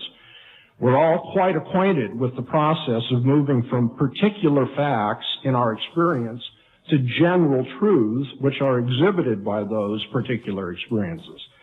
For instance, children don't merely conclude from their pain that a particular case of flame is burning them. They usually project that fire in general, or if you will, all fire, any fire, will burn as well. From observed regularities or associations, we infer universal regularity, even in the unobserved cases or yet future cases. In popular parlance, we say we assume the uniformity of nature. The method of generalizing from observed cases to all cases of the same kind is called induction. The basic guiding principle here is that future cases will be like past cases, that similar things will behave similarly. So, for instance, if certain conditions and events bring about a certain effect today, the same factors will cause a similar effect later. I'll give you a down-to-earth example. Why do we expect toothpaste to spurt from the tube when we squeeze it? You might call this the toothpaste proof of God's existence, okay? We support that expectation in terms of two things. One, our past experience with toothpaste tubes, and two, the belief that nature is uniform, that the future is like the past. Without that second belief, we would not be able to learn from experience. We would not be able to use language. We would not be able to rely on memory. or advanced science. Just a brief interjection here that this point that Bahnsen is making is kind of just a basic principle in philosophy that you've heard me bring up in multiple debates. I think I brought it up with the Matt Dillahunty debate, and I brought it up maybe with Stefan, which is just the idea that the principle of induction or the regularity of nature undergirds science. And so the opponent that Dr. Bahnsen is going to be, the worldview that Tabash has is going to be a scientific type of worldview. And so that's why Bahnsen is kind of undercutting the scientism by going for one of the things that scientism can never explain or give an account for, which is induction and the regularity of nature. And that itself is absolutely necessary for the scientific process itself. By the way, can you comment for a second? I think I fixed your audio on my end if there was a problem on the levels. Yeah, what's do our levels sound equal? It should be equal now. I tried to move all the... Have we reached equity? Equilibrium, man. Anyway, it'll take a minute for the chat to catch up, but let me know if Father Deacon's audio sounds equal. All of which involve observing similarities. Did you have a comment? No? Okay. And projecting them into the future. Moreover, our belief about uniformity or the inductive principle is a very firmly entrenched belief. When scientists found that there were deviations in the expected orbit of Uranus, they did not draw the conclusion, okay, nature is not uniform after all. That just impelled them to start looking for another factor as yet unknown that was influencing the orbit of Uranus. They did not give up the inductive principle, but they rather hypothesized the body, which, by the way, we now know to be the planet Neptune. And so from toothpaste to the planets, we believe and reason in terms of the inductive principle. Now, David Hume's question was this, and I quote, "What is the nature of that evidence which assures us of any real existence and matter of fact beyond the present testimony of our senses or the records of our memory? By what logical right," he was asking, "do we claim to know that some empirical generalizations are true? What," asked Hume, "are we warranted in asserting on the basis of our experiences?" Now, this is, again, I just want to highlight how devastating this is to the opposing positions paradigm. Remember, if we're thinking about interacting with somebody like a Richard Dawkins, Neil deGrasse Tyson, the average kind of Bro Rogan listener who's a devotee of scientism, they're not going to know the solution to this basic dilemma that David Hume has presented centuries ago as one of the key representatives of their camp, right? David Hume is one of the famous atheists, right? In the Enlightenment, he's the great skeptic. And being consistent with his skepticism, he noted that there's no empirical basis for the principle of induction, for the regularity of nature. And by extension, therefore, there's no empirical basis for causation or teleology. Did you have a point? That's it. That's a great, exactly. I'm glad that we love using David Hume. Yeah, and so therefore, every time the atheist attempts to argue, he'll be utilizing principles that are unjustified on his worldview to even argue at all, you see. And he said, to be very strict in his empiricism, only that in the past, or in the cases so far observed, such and such has been the case. But Hume said, we have no basis for projecting that into the future. And I quote him again. He says, if you insist that the inference is made by a chain of reasoning, I desire you to produce that reasoning. Now, of course, many people make the mistake of responding to Hume saying, hey, listen, we all assume the future will be like the past. Hume said that he understood that. There's no question that in practice we act that way. But as he said, and I quote him again, I want to learn the foundation of this inference. Yeah. And then there are people who say, well, we know it's very probable, even though it may not be certain. But that misses Hume's point as well. Hume knew very well that we don't have certainty about all matters of science. His point is that we have no logical right to affirm on the basis of our past experience that even probability is true of the natural order, and so that the principle of induction is left without a foundation. Bertrand Russell, the 20th century philosopher, said that we cannot justify our belief in induction on the basis of the past success we've had in believing that the inductive principle is true, because that too assumes that what happened in the past is going to be like the future. And by the way, when you bring this up, these are the typical responses that you get from the atheism, scientism crowd, right? Well, it's always worked in the past. Well, the question is, how do we know and how do we justify the claim that it will work in the future? Because it always worked in the past. Yeah, that's not a sufficient response. That's begging the question. Let me quote Russell here. The inductive principle is equally incapable of being proved by an appeal to experience. Experience might conceivably confirm the inductive principle as regards the cases that have been already examined, but as regards unexamined cases, it is the inductive principle alone that can justify any inference from what has been examined to what has not been examined. All arguments which on the basis of experience argue as to the future or the unexperienced parts of the past or present assume the inductive principle. Hence, we can never use experience to prove the inductive principle without begging the question. So now, do we have reason for believing the inductive principle? We need to set the Christian worldview, the theistic worldview, side by side with the atheist worldview and ask which one comports with the inductive principle and thus provides the preconditions for science, language, learning, and any intelligible human experience. And I would say it's certainly not atheism. Atheism's view of reality and historical eventuation cannot provide a cogent reason for what all of our reasoning takes for granted. It is debunked by its philosophical arbitrariness at just this point, as even men like Hume and Bertrand Russell realized. Accordingly, it is most reasonable to believe in God and entirely unreasonable not to believe in God, for God's existence is the precondition of all reasoning whatsoever.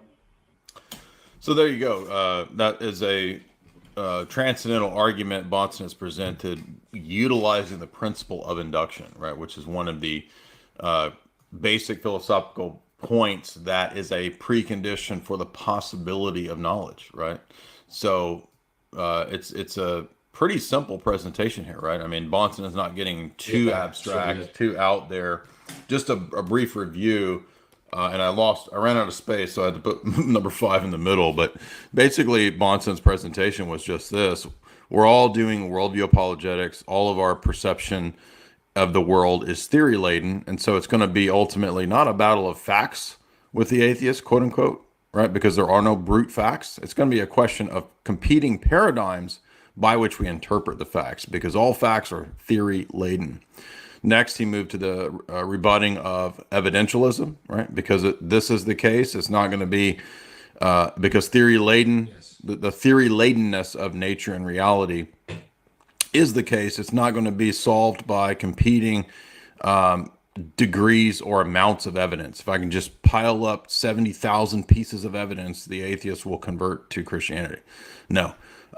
Number 3, truth is, I can't even read my note.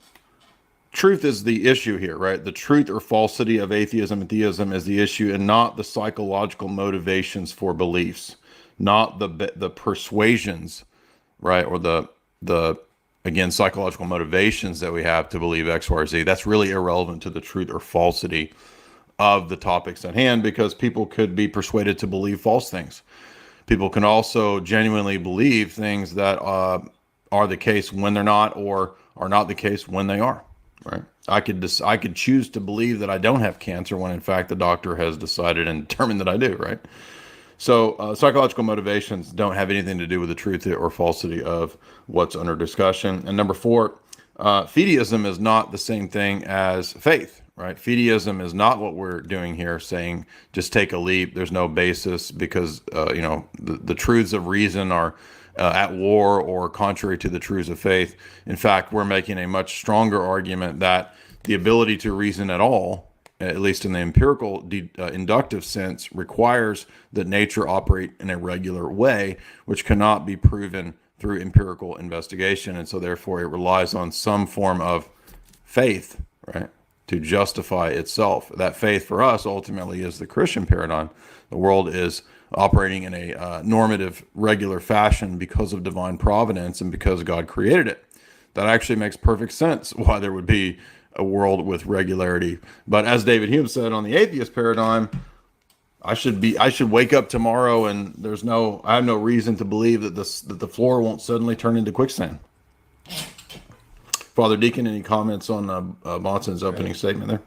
So we'll notice that when I present a presuppositional transcendental argument too, that there's usually three things that I say at least are required, but one of them, Bahnsen points out here, that it must give an account for the appearances. Right. As you had said, that like we have, so not only just a justification for our use of knowledge, but all the things that we want to actually believe in, as you had said, the uniformity of nature, the inductive method, all these different things. So it's nice that he picked up on and pointed that out. Of which, and notice he's already began to set it up in the dichotomy. It's either this or it's that, and it can't be atheism, right? In the kind of disjunctive syllogism. Yeah, exactly. And another point I'd like to make too is a lot of times people ask questions about, well, what are the things that I'm appealing to in this argument? And so you could list all kinds of things that could be used, right? In other words, you don't have to make the argument using induction. I mean, you can, but I think Bahnsen is using induction for the tactical advantage over a guy from the world of scientism who absolutely requires induction and probably doesn't realize it, right? Because he doesn't know, right, the philosophical principles at work here. Because as that guy I retweeted today on Twitter said, there's no such thing as philosophy of science. So countless people get PhDs in this. Right, we'll have Dr. Sean on in the next couple of days. He's got a PhD, but it doesn't exist. So Dr. Sean might like to know that apparently the atheist guy in Europe does not believe that what he has a PhD in even exists. Exactly. Doesn't even exist. So do we have to use induction? No, right? I mean, you've heard me make this argument from kind of anything. You could make a transcendental argument using universals. You could use numbers. You could use ethics or value judgments. You could use the principle of induction, as Bahnsen is doing here. You could use the issue of identity over time. You could use the principle of telos. You could use causation, causality. You could use the question of meaning, right? So all of those, or truth, right? Propositional truth, truth value, truth over time, truth values over eternality of truth. All of these types of things could be used to counter an opponent in a transcendental form or way. It doesn't really matter what you start with. You could start with a pencil. It doesn't matter. You ready for Tabash? Exactly. Now, it's been a few years. By the way, I've met Tabash. Say what? I've met Tabash. Really? I've actually met Eddie Tabash. Wow. Yeah, I saw him debate. In fact, the person that got me into apologetics back in like 1995. And then I eventually started learning transcendental arguments through various groups. A couple of years ago, he had a debate with Eddie Tabash. Oh, wow. Maybe 3 years ago. Okay. That I went to. Cool. And Eddie Tabash is a lawyer. Right. Now, this is why he's going to lose the debate. Right. Now, lawyers don't usually fare too well in the realm of metaphysics and epistemology. They might be good at rhetoric and kind of finding some traps here and there, but when it comes to metaphysics and epistemology, they're typically severely deficient. So it's been a few. They might be good at getting you off of a murder rap, but well, it's been a few years since I heard this debate, but my memory is that Tabash relies on a lot of emotional appeals, but we'll see what he does. Thank you, Dr. Bonson. Mr. Voss, would you please now give us your 15-minute opening statement? There is a reason why those of us who do not believe in the Christian concept of God have decided not to adopt that belief, and that is a lack of evidence that pertains to our experience of the physical world in which we live. And I must say that the Christian concept of God itself is highly offensive to a rational conceptualization of a just, omnipotent being.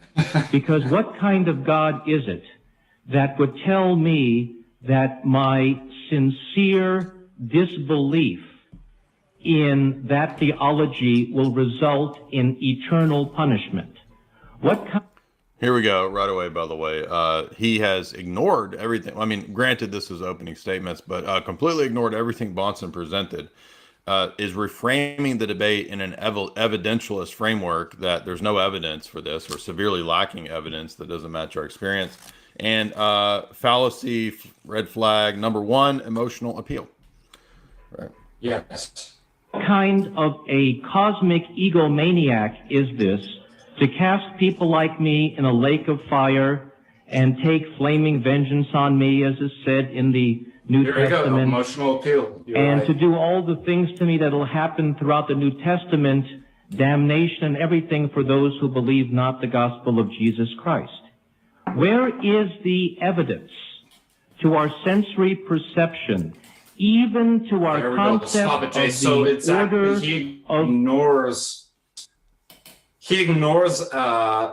Bonson's opening line, doesn't he?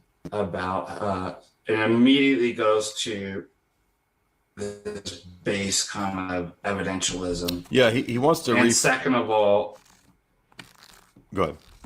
He said what we had pointed out, that emotions have nothing to do with the truth. So what is Tabash's argument right here? I don't like first of all, it's a straw man, the position that he's making, so we could call him out for that. Right. Then say, well, that's not actually the Christian position. Yeah, But exactly. second of all, if it was, I don't like it, so it's not true. That's what his argument was. And I'd call him on that. Let me And just Bonson get had this straight, said that Tabash. What you're saying is, I don't like it, so it's not true. Yeah, and Bonson had even said the psychological motivations for belief or unbelief are kind of irrelevant. Yes. To the truth or falsity of the issue. of the universe, to the order of the physical environment in which we live? Where is the evidence that that whole cosmos is structured by a being that has so sinister a purpose for us? So sinister a purpose as to consign us to eternal damnation because we cannot bring ourselves to believe in that which is invisible. I submit that such a... Now we got to stop here because this is a conflating of many different topics. Now, first of all, Bonson's argument is a demonstration and proof of something invisible, right? Remember in the Bonson-Stein debate, there was a similar sort of sleight of hand that Gordon Stein said that there's not evidence of anything immaterial and invariant that out there at all. And Bonson says, basically, do you believe in logic? Yes. And he says, well, logic is right, invariant, immaterial. And then Stein just kind of stumbles over his words for a few seconds because he's tripped up. So likewise here, you've got Tabash appealing to the fact that there's no evidence of things immaterial and invariant. Well, how about the principle of induction that he just spent 10 minutes giving an exposition of? The principle of induction is immaterial. It's invariant. It's not found in any sense data or a single instance of sense perception. It is a category that's a you could say a category that's a precondition for the possibility of knowledge of the external physical world, but it's not identical to the physical world in any shape or form. So right away, just bypassing the very argument, and that's because I don't think Tabash understands the argument, obviously. And by the way, I've noticed this, and you've noticed this too, as far as there is no evidence. And watch me ad hoc define what evidence is going to count as. So there's no evidence of immaterial things, and the only thing I accept as evidence is empirically verified. Yeah, I will accept any physical. I will accept any physical evidence of immaterial things that you can give. That's basically the atheist approach. Literally, right? Yeah. So you should repeat that back. So let me just get this straight. That's your argument. Let's just get this down on the record. You ready? Yep. Such a being is not a god, but a devil. And I submit that such a being is non-existent. By the way, he has a presupposed ethic that God is mean and unfair. We need to know some ethical bases, and in the atheist paradigm, on what basis you're making these ethical judgments about the deity, right? Because if this is the case, you've got to have a way to justify the basis for the value judgments that you're making. Yeah, exactly. So God is mean, God is unfair. Well, in an atheist worldview, on what basis do you make these judgments? And if such a being were existent, then this is not a god, but a cosmic trickster who is playing a colossal scheme of hide and seek because we can't see this being. If this being truly exists, let it not speak to me from the antiquity of ancient books and tell me that I have to believe in it, even though I have no direct evidence, because of the hearsay of people who lived 2,000 and 3,000 years. Well, if we did want to get into evidentialism and powerful evidences, there are the dozens and dozens and dozens of messianic prophecies that Jesus actually appeals to in the parable of the guy who goes to Abraham's bosom. And if you remember in that story, the guy says, right, when he dies and he's not in a good situation, and he says, Lord, let me go back and warn my brothers, because if somebody rises from the dead, then they'll believe and they won't come to this horrible place. And Jesus says, even if one rises from the dead, they won't believe because they had Moses and the prophets. Now, if they won't believe Moses and the prophets, aka the predictions of Moses and the prophets about the Messiah, they're not going to believe just because somebody, quote, rises from the dead or claims to rise from the dead or even rises from the dead. They will reinterpret the rising from the dead to fit their narrative, their paradigm, right? So in other words, Jesus makes the very point Bonson's making. Yea, even though one rise from the dead, they will not believe.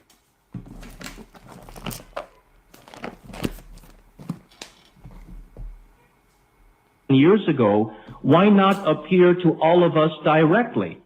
In fact, God, you who, if you're listening and you're really there, show yourself right now. Come out of hiding, manifest on the stage, do a colossal miracle, levitate this building, do something to show me more than the words of ancient. Go ahead. So, by the way, your argument the other night that was saying, if science is real, then you need to, quantum has to come together in such a way to make a portal back into time more than I can kill my grandfather. And if that doesn't happen, science isn't real. Oh, that's funny. I never thought about that. Right? I forget exactly what your example. But the other thing too is that notice. Make a wormhole portal black hole right here on stage, and if you do, I will believe in science, and if you don't, I don't believe in science. Right. That's right. And so also, by the way, remember that's the exact same temptation that Satan tempts Christ with. If you're God, then throw yourself down but what the very nature of God is, he never does anything that's unnecessary, and only demons ask for things. Do this, turn this into a Well, it's what the Pharisees turn did this too, into a remember? snake. Do this, If you are the Messiah, give us a sign, do some Yeah. miracle to prove it. Even though there's countless examples of it, and even when Jesus does miracles, they still don't believe. That's the point. Also, Ancient we can men, as critique him on, he's using a motive language, which isn't per se like a fallacy. Sometimes it has rhetorical advantage, and you use that in persuasion. But it's good to become aware of it. What are the emotive terms that he's using? And does anything necessarily follow from that? Yeah. That's Now, what I picked up on is he was saying ancient books. As so as this to is a great imply point. that Yeah. anything ancient is obviously false. Yeah, right. That's And it reveals his kind of Great point. presupposition of what I call futurism, or the myth of progress. Oh, That everybody in the past was dumb and didn't know anything, and of course, we in the future, we know. So this is a rhetorical device. In other words, the emotive language may not it may not technically be a fallacy, although earlier he did commit a fallacy when he did the emotional appeal. The emotive language that you pointed out, that's great. I didn't even catch that. That's a rhetorical device that doesn't really again, rhetoric has a place in debate. Now, if he frames that into an argument, Right. and if he frames that into an argument, and therefore therefore anything in the past is obviously that's a fallacy. But he is using a rhetorical and trying to get you in the mindset of thinking that, well, yeah, people in the past are dumb. And I gotta listen to dusty old books and superstitious old men. by the way, yeah, that's right. So why don't we throw out Euclid in geometry? Right. I'm supposed to listen to dusty old geometry from dusty old books from Euclid and Pythagoras. Yeah, right. That's a good point. Women weren't even permitted to draft and participate in the Bible. Oh, here we go. Women weren't allowed to draft and participate in the Bible, as if that somehow has something to do with the truth or falsity of the Bible. So what, right? So what's that? That's a virtue signal appeal, right?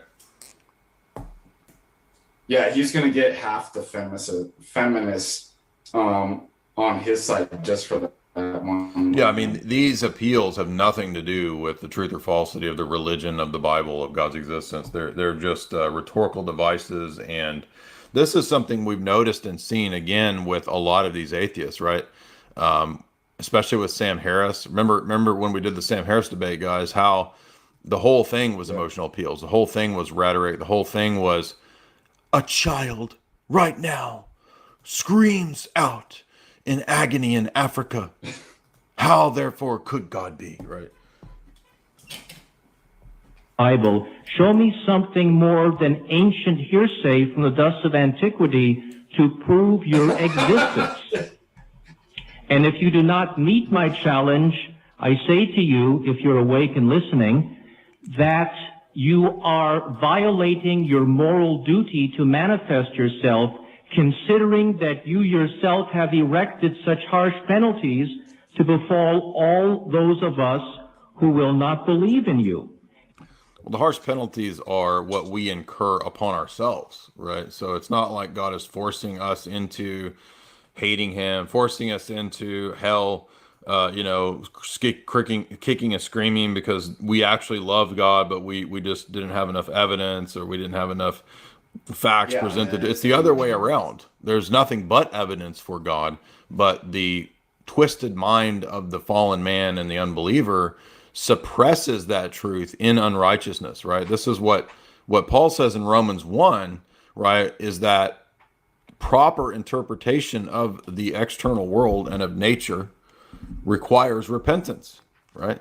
St. Justin Popovich has a whole essay on the theory of knowledge of St. Isaac the Syrian, that we can't even interpret the natural world correctly without repentance. And so, again, Tabash has it backwards, right? That the natural man cannot perceive the things of the Spirit because he is in rebellion. Oh, and by the way, he's just going to throw in there for good measure, moral duty, just self-evident, universally across the board, that needs no justification whatsoever from my position. Yeah, right. What is that? Moral duty? Yeah, right. If there is such a penalty to be paid.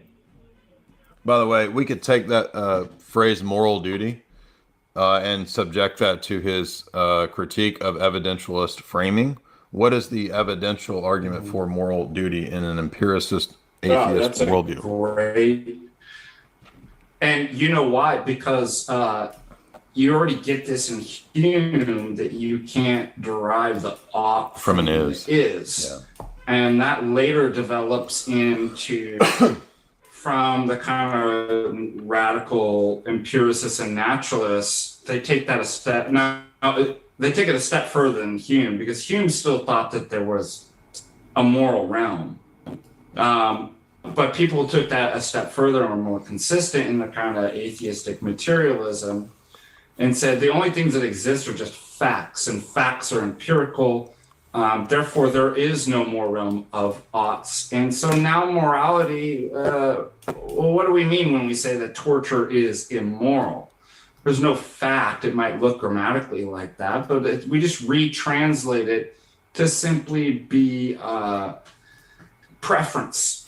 Yeah, this comes up. This is what's called the emotive theory of ethics. Yeah, this comes up. I don't. In other words, when you say grammatically, what's the meaning of torture is wrong? Torture of the innocent is wrong. I don't like it when people are tortured. Would you not please torture? Torture. You know, it's emotive expressions. There is no factual content to it whatsoever. Yeah, this it's expressing some type of emotional reaction. Yeah, so you could pull that on Tabash. Well, we saw this in the Trent Horn Cosmic Skeptic debate, where Trent Horn cornered Cosmic Skeptic and demolished him precisely on that point. And they brought up the case of cannibalism, and Cosmic Skeptic was basically forced to admit that he couldn't say that it was actually wrong. So, yeah, exactly. For disbelief, then you must, to be fair, give us greater evidence to induce that belief, rather than to expect us to take questionable testimony from primitive times as a basis for making. That's that assumption of progress that you were talking about. Primitive times and questionable testimony. Is this guy aware of how often scientific revolutions occur and how shifting sands the scientific world is in terms of their theories and their claims? But somehow we're supposed to think that because it was where's the cutoff, by the way, in these delineations of the ages, right? The Dark Ages is the superstitious period, which is an invented idea by Voltaire, right?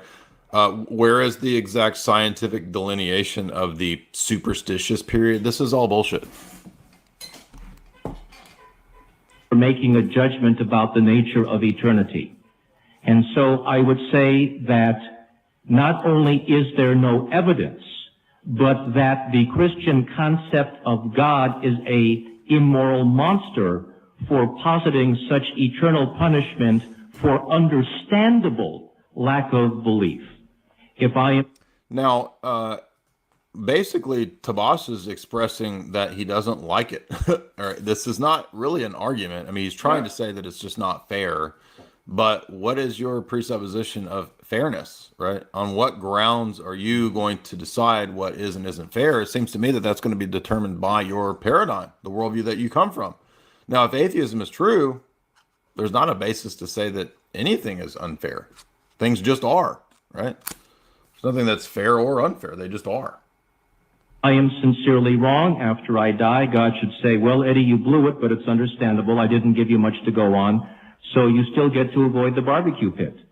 Well, that's what, again, the atheists misunderstand, is that they think that there is a neutral, brute factual world out there, and we just don't know where it comes from or what it means.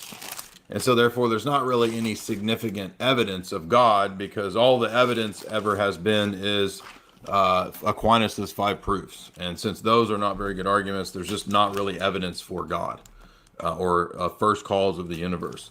But if we look at Romans 1, the Pauline psychology of the unbeliever,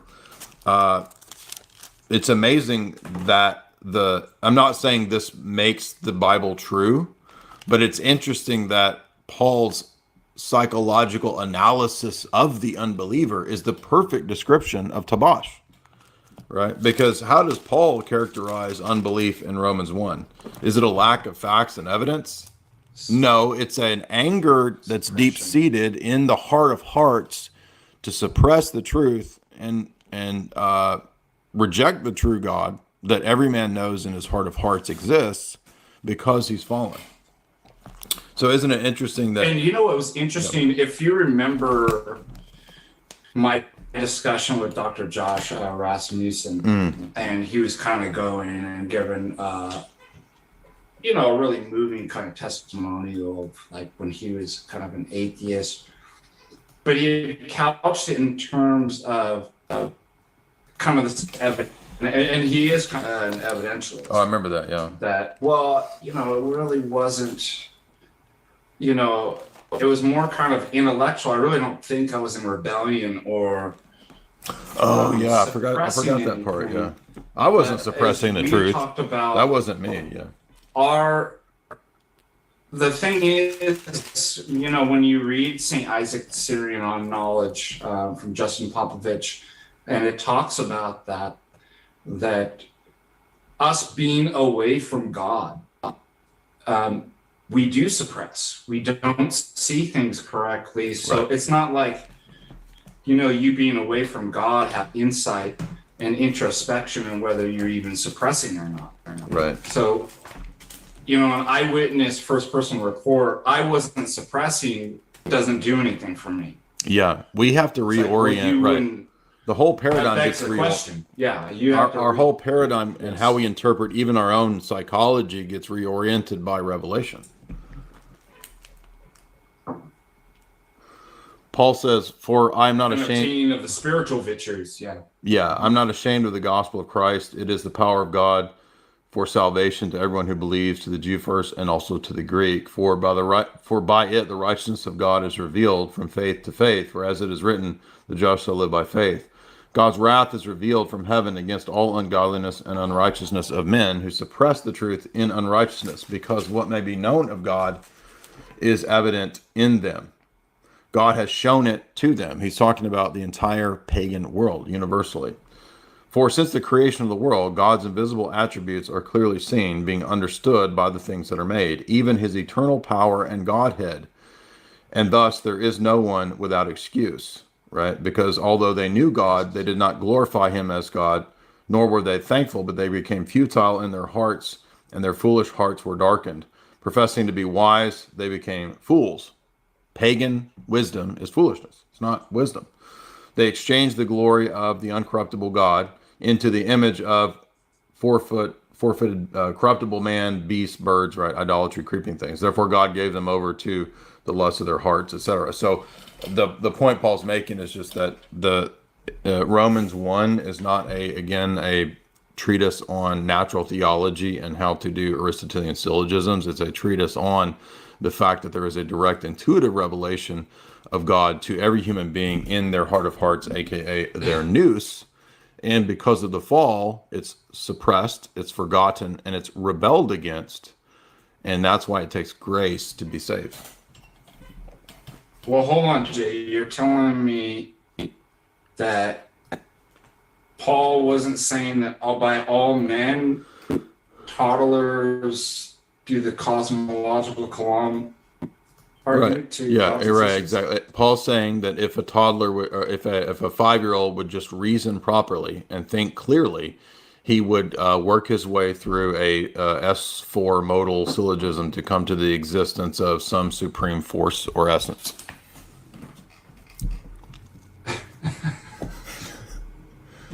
But the fact that Christian theology says that if we do not accept Jesus, it's the grill room, that is something which is offensive to the nature of not only normal human evidence, but it's offensive to our nature of right and wrong. And where is the proof other than a dusty old book written thousands of years ago of questionable authorship?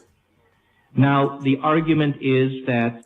By the way, this is an important point that I think Bahnsen will bring this up, if not here, maybe in another talk, but later on in this, he points out that atheists love to kind of throw out those passing things of like the Bible of questionable authorship, but they won't ever cite a source, right? They'll just say, well, scholars know that the Bible has errors. We know nowadays we know the Bible has errors. Bart Ehrman has shown that the Bible has, right? They'll just throw this stuff out. Nowadays we know argument. Yeah, we now know argument, exactly. They just throw it out, and most of the time it just goes unchecked, so watch for that. There is design in the universe. But if there is such design, then the theists can't have it both ways. Did Bahnsen present a teleological argument? No, he did not. And I think, if I remember, Bahnsen calls him out on this. I think at one point, and I hope there's a cross-examination, because I can already tell you how the Bahnsen mind works. Dr. Tomasz, did you hear me make a teleological argument? No, I did not. Right. So, again, no teleological argument on the part of Bahnsen, and yet responding to an argument that Bahnsen didn't make. Because intelligent planning in the universe means that there are physical laws that we can apprehend that have uniformity of application. And if those physical laws have uniformity of application and the design is such that it possesses pattern, precision, and regularity, so that we may know that that design is reliable, then those very laws cannot be violated by the introduction of unprovable miracles. And so the claim for miracles is itself a violation of the very claim of design, and the theists cannot have it both ways. Because if the universe is so well ordered, like a perfectly running mechanism, then it means that that design reveals to us that we can apprehend the uniformity of the rules, which are inviolable and which are invariable. And this is also a non sequitur. Just setting aside the point that Bahnsen didn't make a teleological argument, setting that aside, the fact that the universe shows order and design on the Christian paradigm does not mean that we would collapse the laws of the universe into something invariant and inviolable and something that couldn't be altered, right? I mean, we believe in miracles, right? So this is a non sequitur on the part of what Tomasz is saying, because if the Christian paradigm is correct, then God is the source of the natural laws. And so they obey his bidding. Yes. And so, of course, God can, I mean, a natural law is just God doing something in one way as opposed to a different way when he does a miracle. So this is a well, do you know what's kind of interesting what you just said that, and I really like the way that you put that, but you could even argue that again this originates in a kind of a Western problem, because remember when we actually talk about, and there is in all varieties of evidentialism, whether you're an atheist or a theist, this kind of natural theology, the same assumption that natural theology has, that the natural world is separated from the supernatural. Yeah, and exactly. that man in his, by the natural light of reason alone, apart from revelation, can know things. And that's in stark contrast with the Orthodox view that, yes, God's both transcendent and immanent through his divine energies, and we don't have the sharp distinction. We have natural revelation, and natural revelation is what it is in light of supernatural revelation. And so you don't have this kind of antithesis and kind of dialectical problem. And so when you just said that, I noticed they've already kind of inherited, even though they're rejecting Christianity, they're still inherited the kind of West problem of this dialectics of opposition between God, the supernatural, and nature.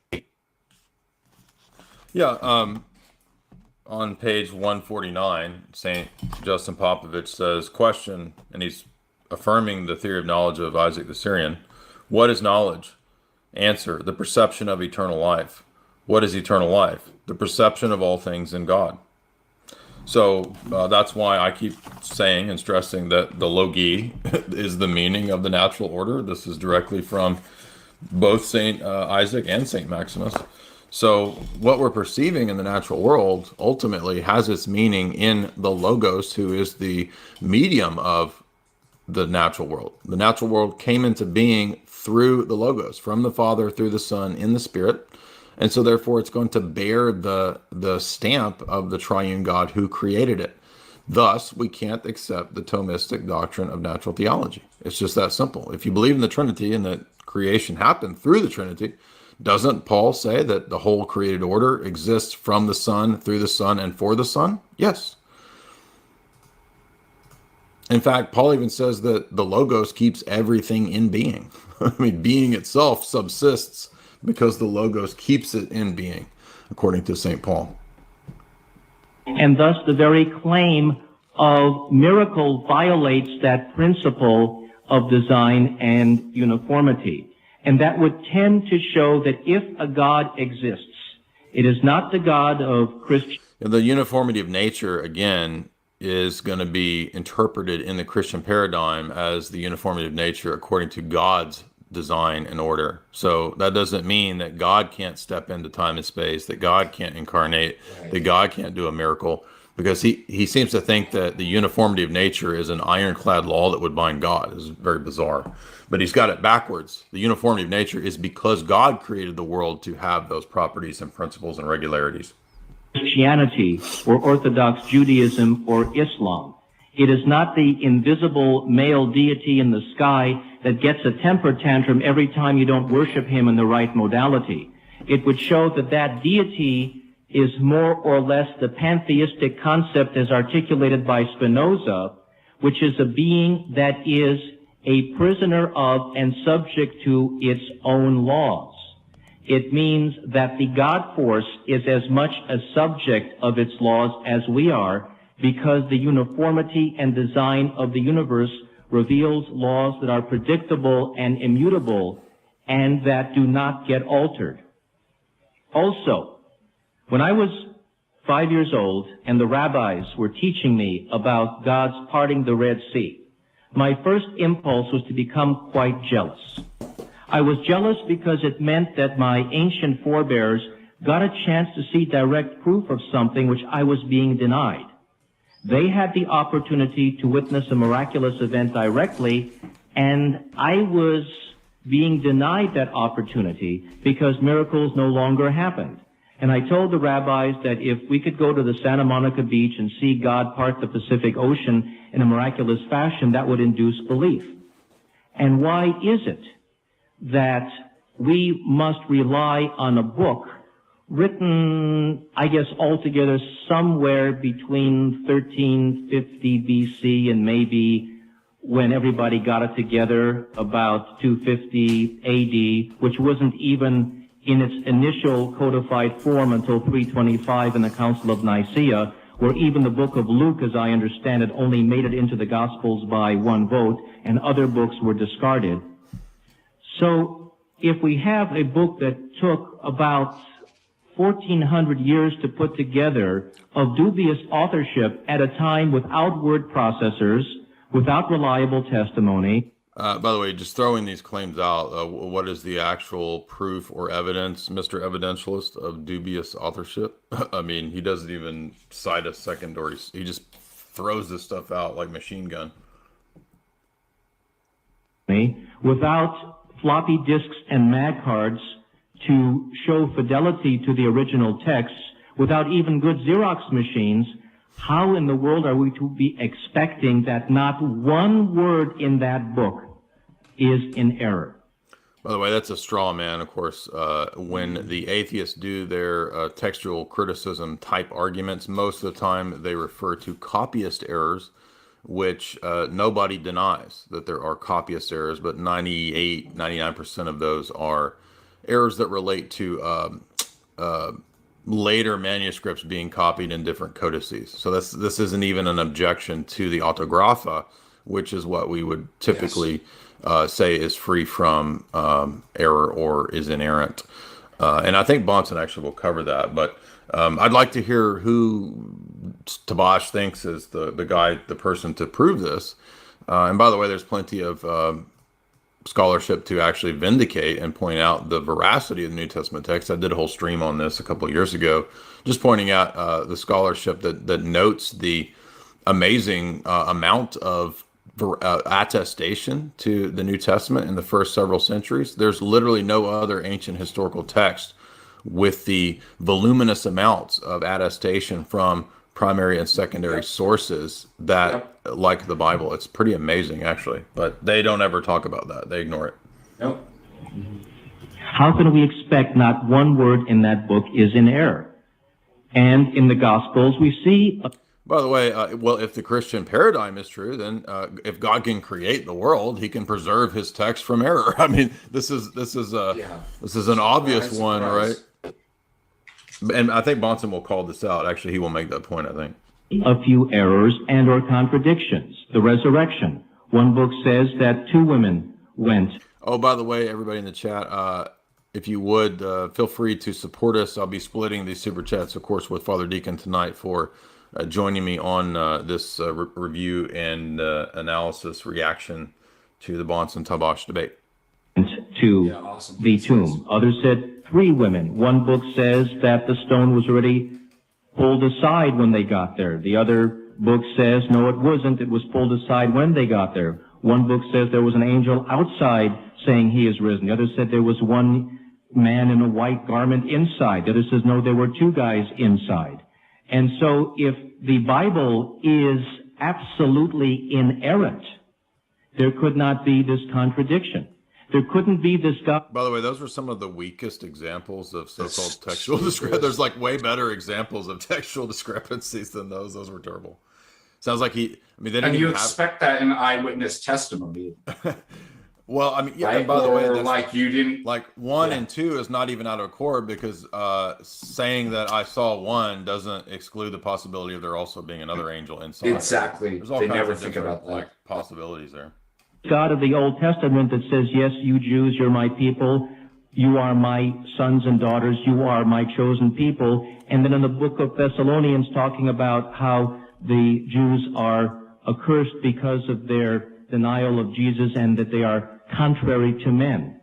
Well, that's because Hosea himself in the Old Testament says that. So apparently Tabash is even ignorant of his own text. If he had read Hosea, he would know that even in the Old Testament period, God said that when you depart, you're accursed and you are a harlot. So Hosea predicts, in fact, that God will divorce Israel.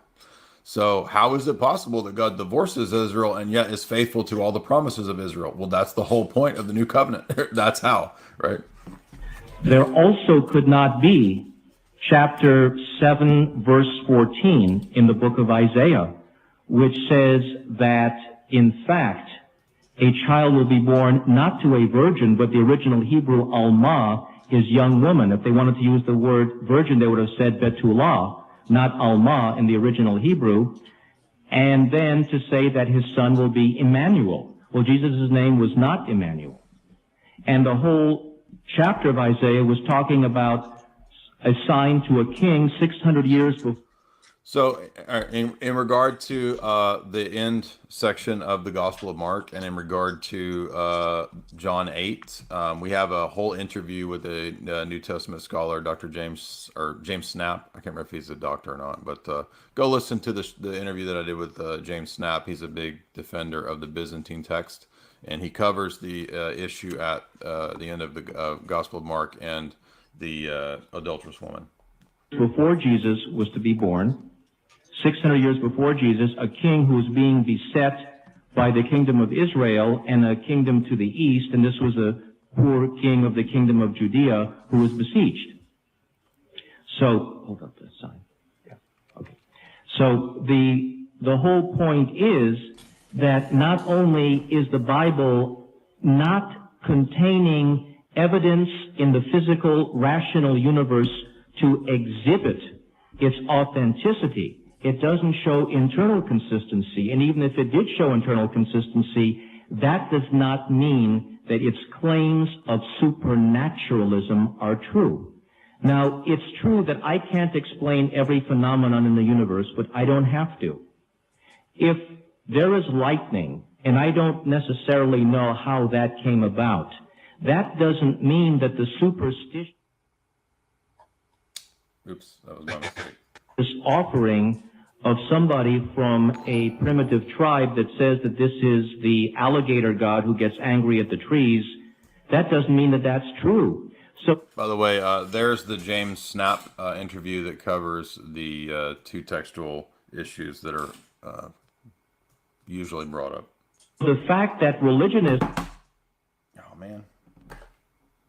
Dang it. Design reveals to us that we can apprehend the uniformity of the rules are true. Now, it's true that I can't explain every phenomenon in the universe, but I don't have to.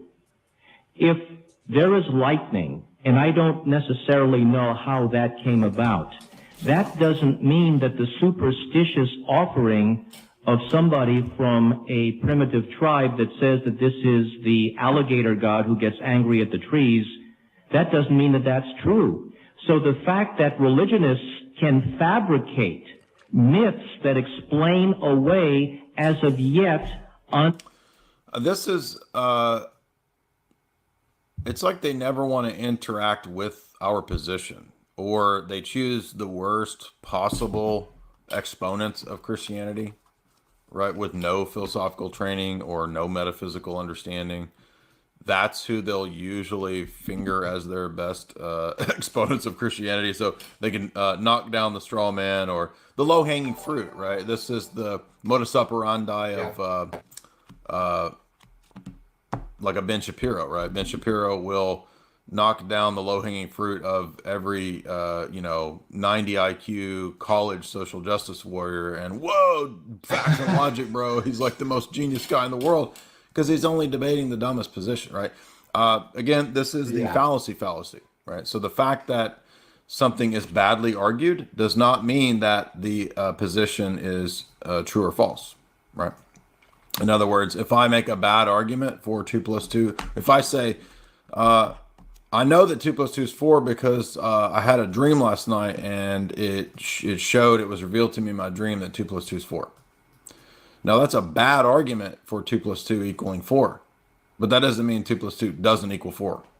You see, that's the fallacy. All of this can reveal too that Tabasha actually isn't concerned with the truth, that this is all motive based. Yes, he actually is suppressing the evidence because, for example, when I do my philosophical work, I don't actually go for low-hanging fruit. I actually try to find the most difficult objections. Good point. That's why, when it came to the transcendental argument, that I said the best out there, the critique of transcendental, just as a general, argument as far as epistemology goes, is what am I blanking on his name? Barry Stroud's article. because I want to test my arguments and see they're good, Right. because I want to know what's actually true, Yeah. then I find the most difficult, the best objections, and then I'll know it'll work everywhere else. Yeah. So people who do that and are people who really want to concern, is it a good argument? And You're cutting out and roboting. Are you there? Can we hear you? Can you hear me? I'm sorry. It's okay. I'm here. You're cutting out pretty bad right now. That's a great point about Barry Stroud. I mean, Barry Stroud, by the way, is not critiquing the transcendental argument for God. He's just arguing that the transcendental argument requires other things, which is true, right? So he says that because you require a verification principle, the transcendental argument is not actually proving anything itself. It requires other ancillary arguments, which as a proponent of the transcendental argument for God, right, I would agree, right, because we're arguing for an entire paradigm, and hence why Barry Stroud's critique really only works for transcendental arguments themselves, as if they functioned on their own, right? But there's a difference between the transcendental argument for God and just transcendental arguments. So if Stroud were critiquing Kant, I would agree that's a great critique of Kant. But we're not Kantians, and we're doing something different. Yes. So. Am I cutting out now? I just actually stopped talking. I don't know if I was, but you said I was roboting too. You're okay now. Okay. Unknown phenomena does. Go ahead. I said I feel much better now that I'm no longer a robot too. Well, you're just kind of in and out of existence. You're kind of like popping in and out of being. So maybe you stepped into that portal to the atheist multiverse, and you're kind of fading in and out of being. I'm a little worried about your ontological status right now, Father Deacon. It's like Back to the Future. Yeah, you're like Marty McFly in the picture. You're like half in being and out of being. Doesn't mean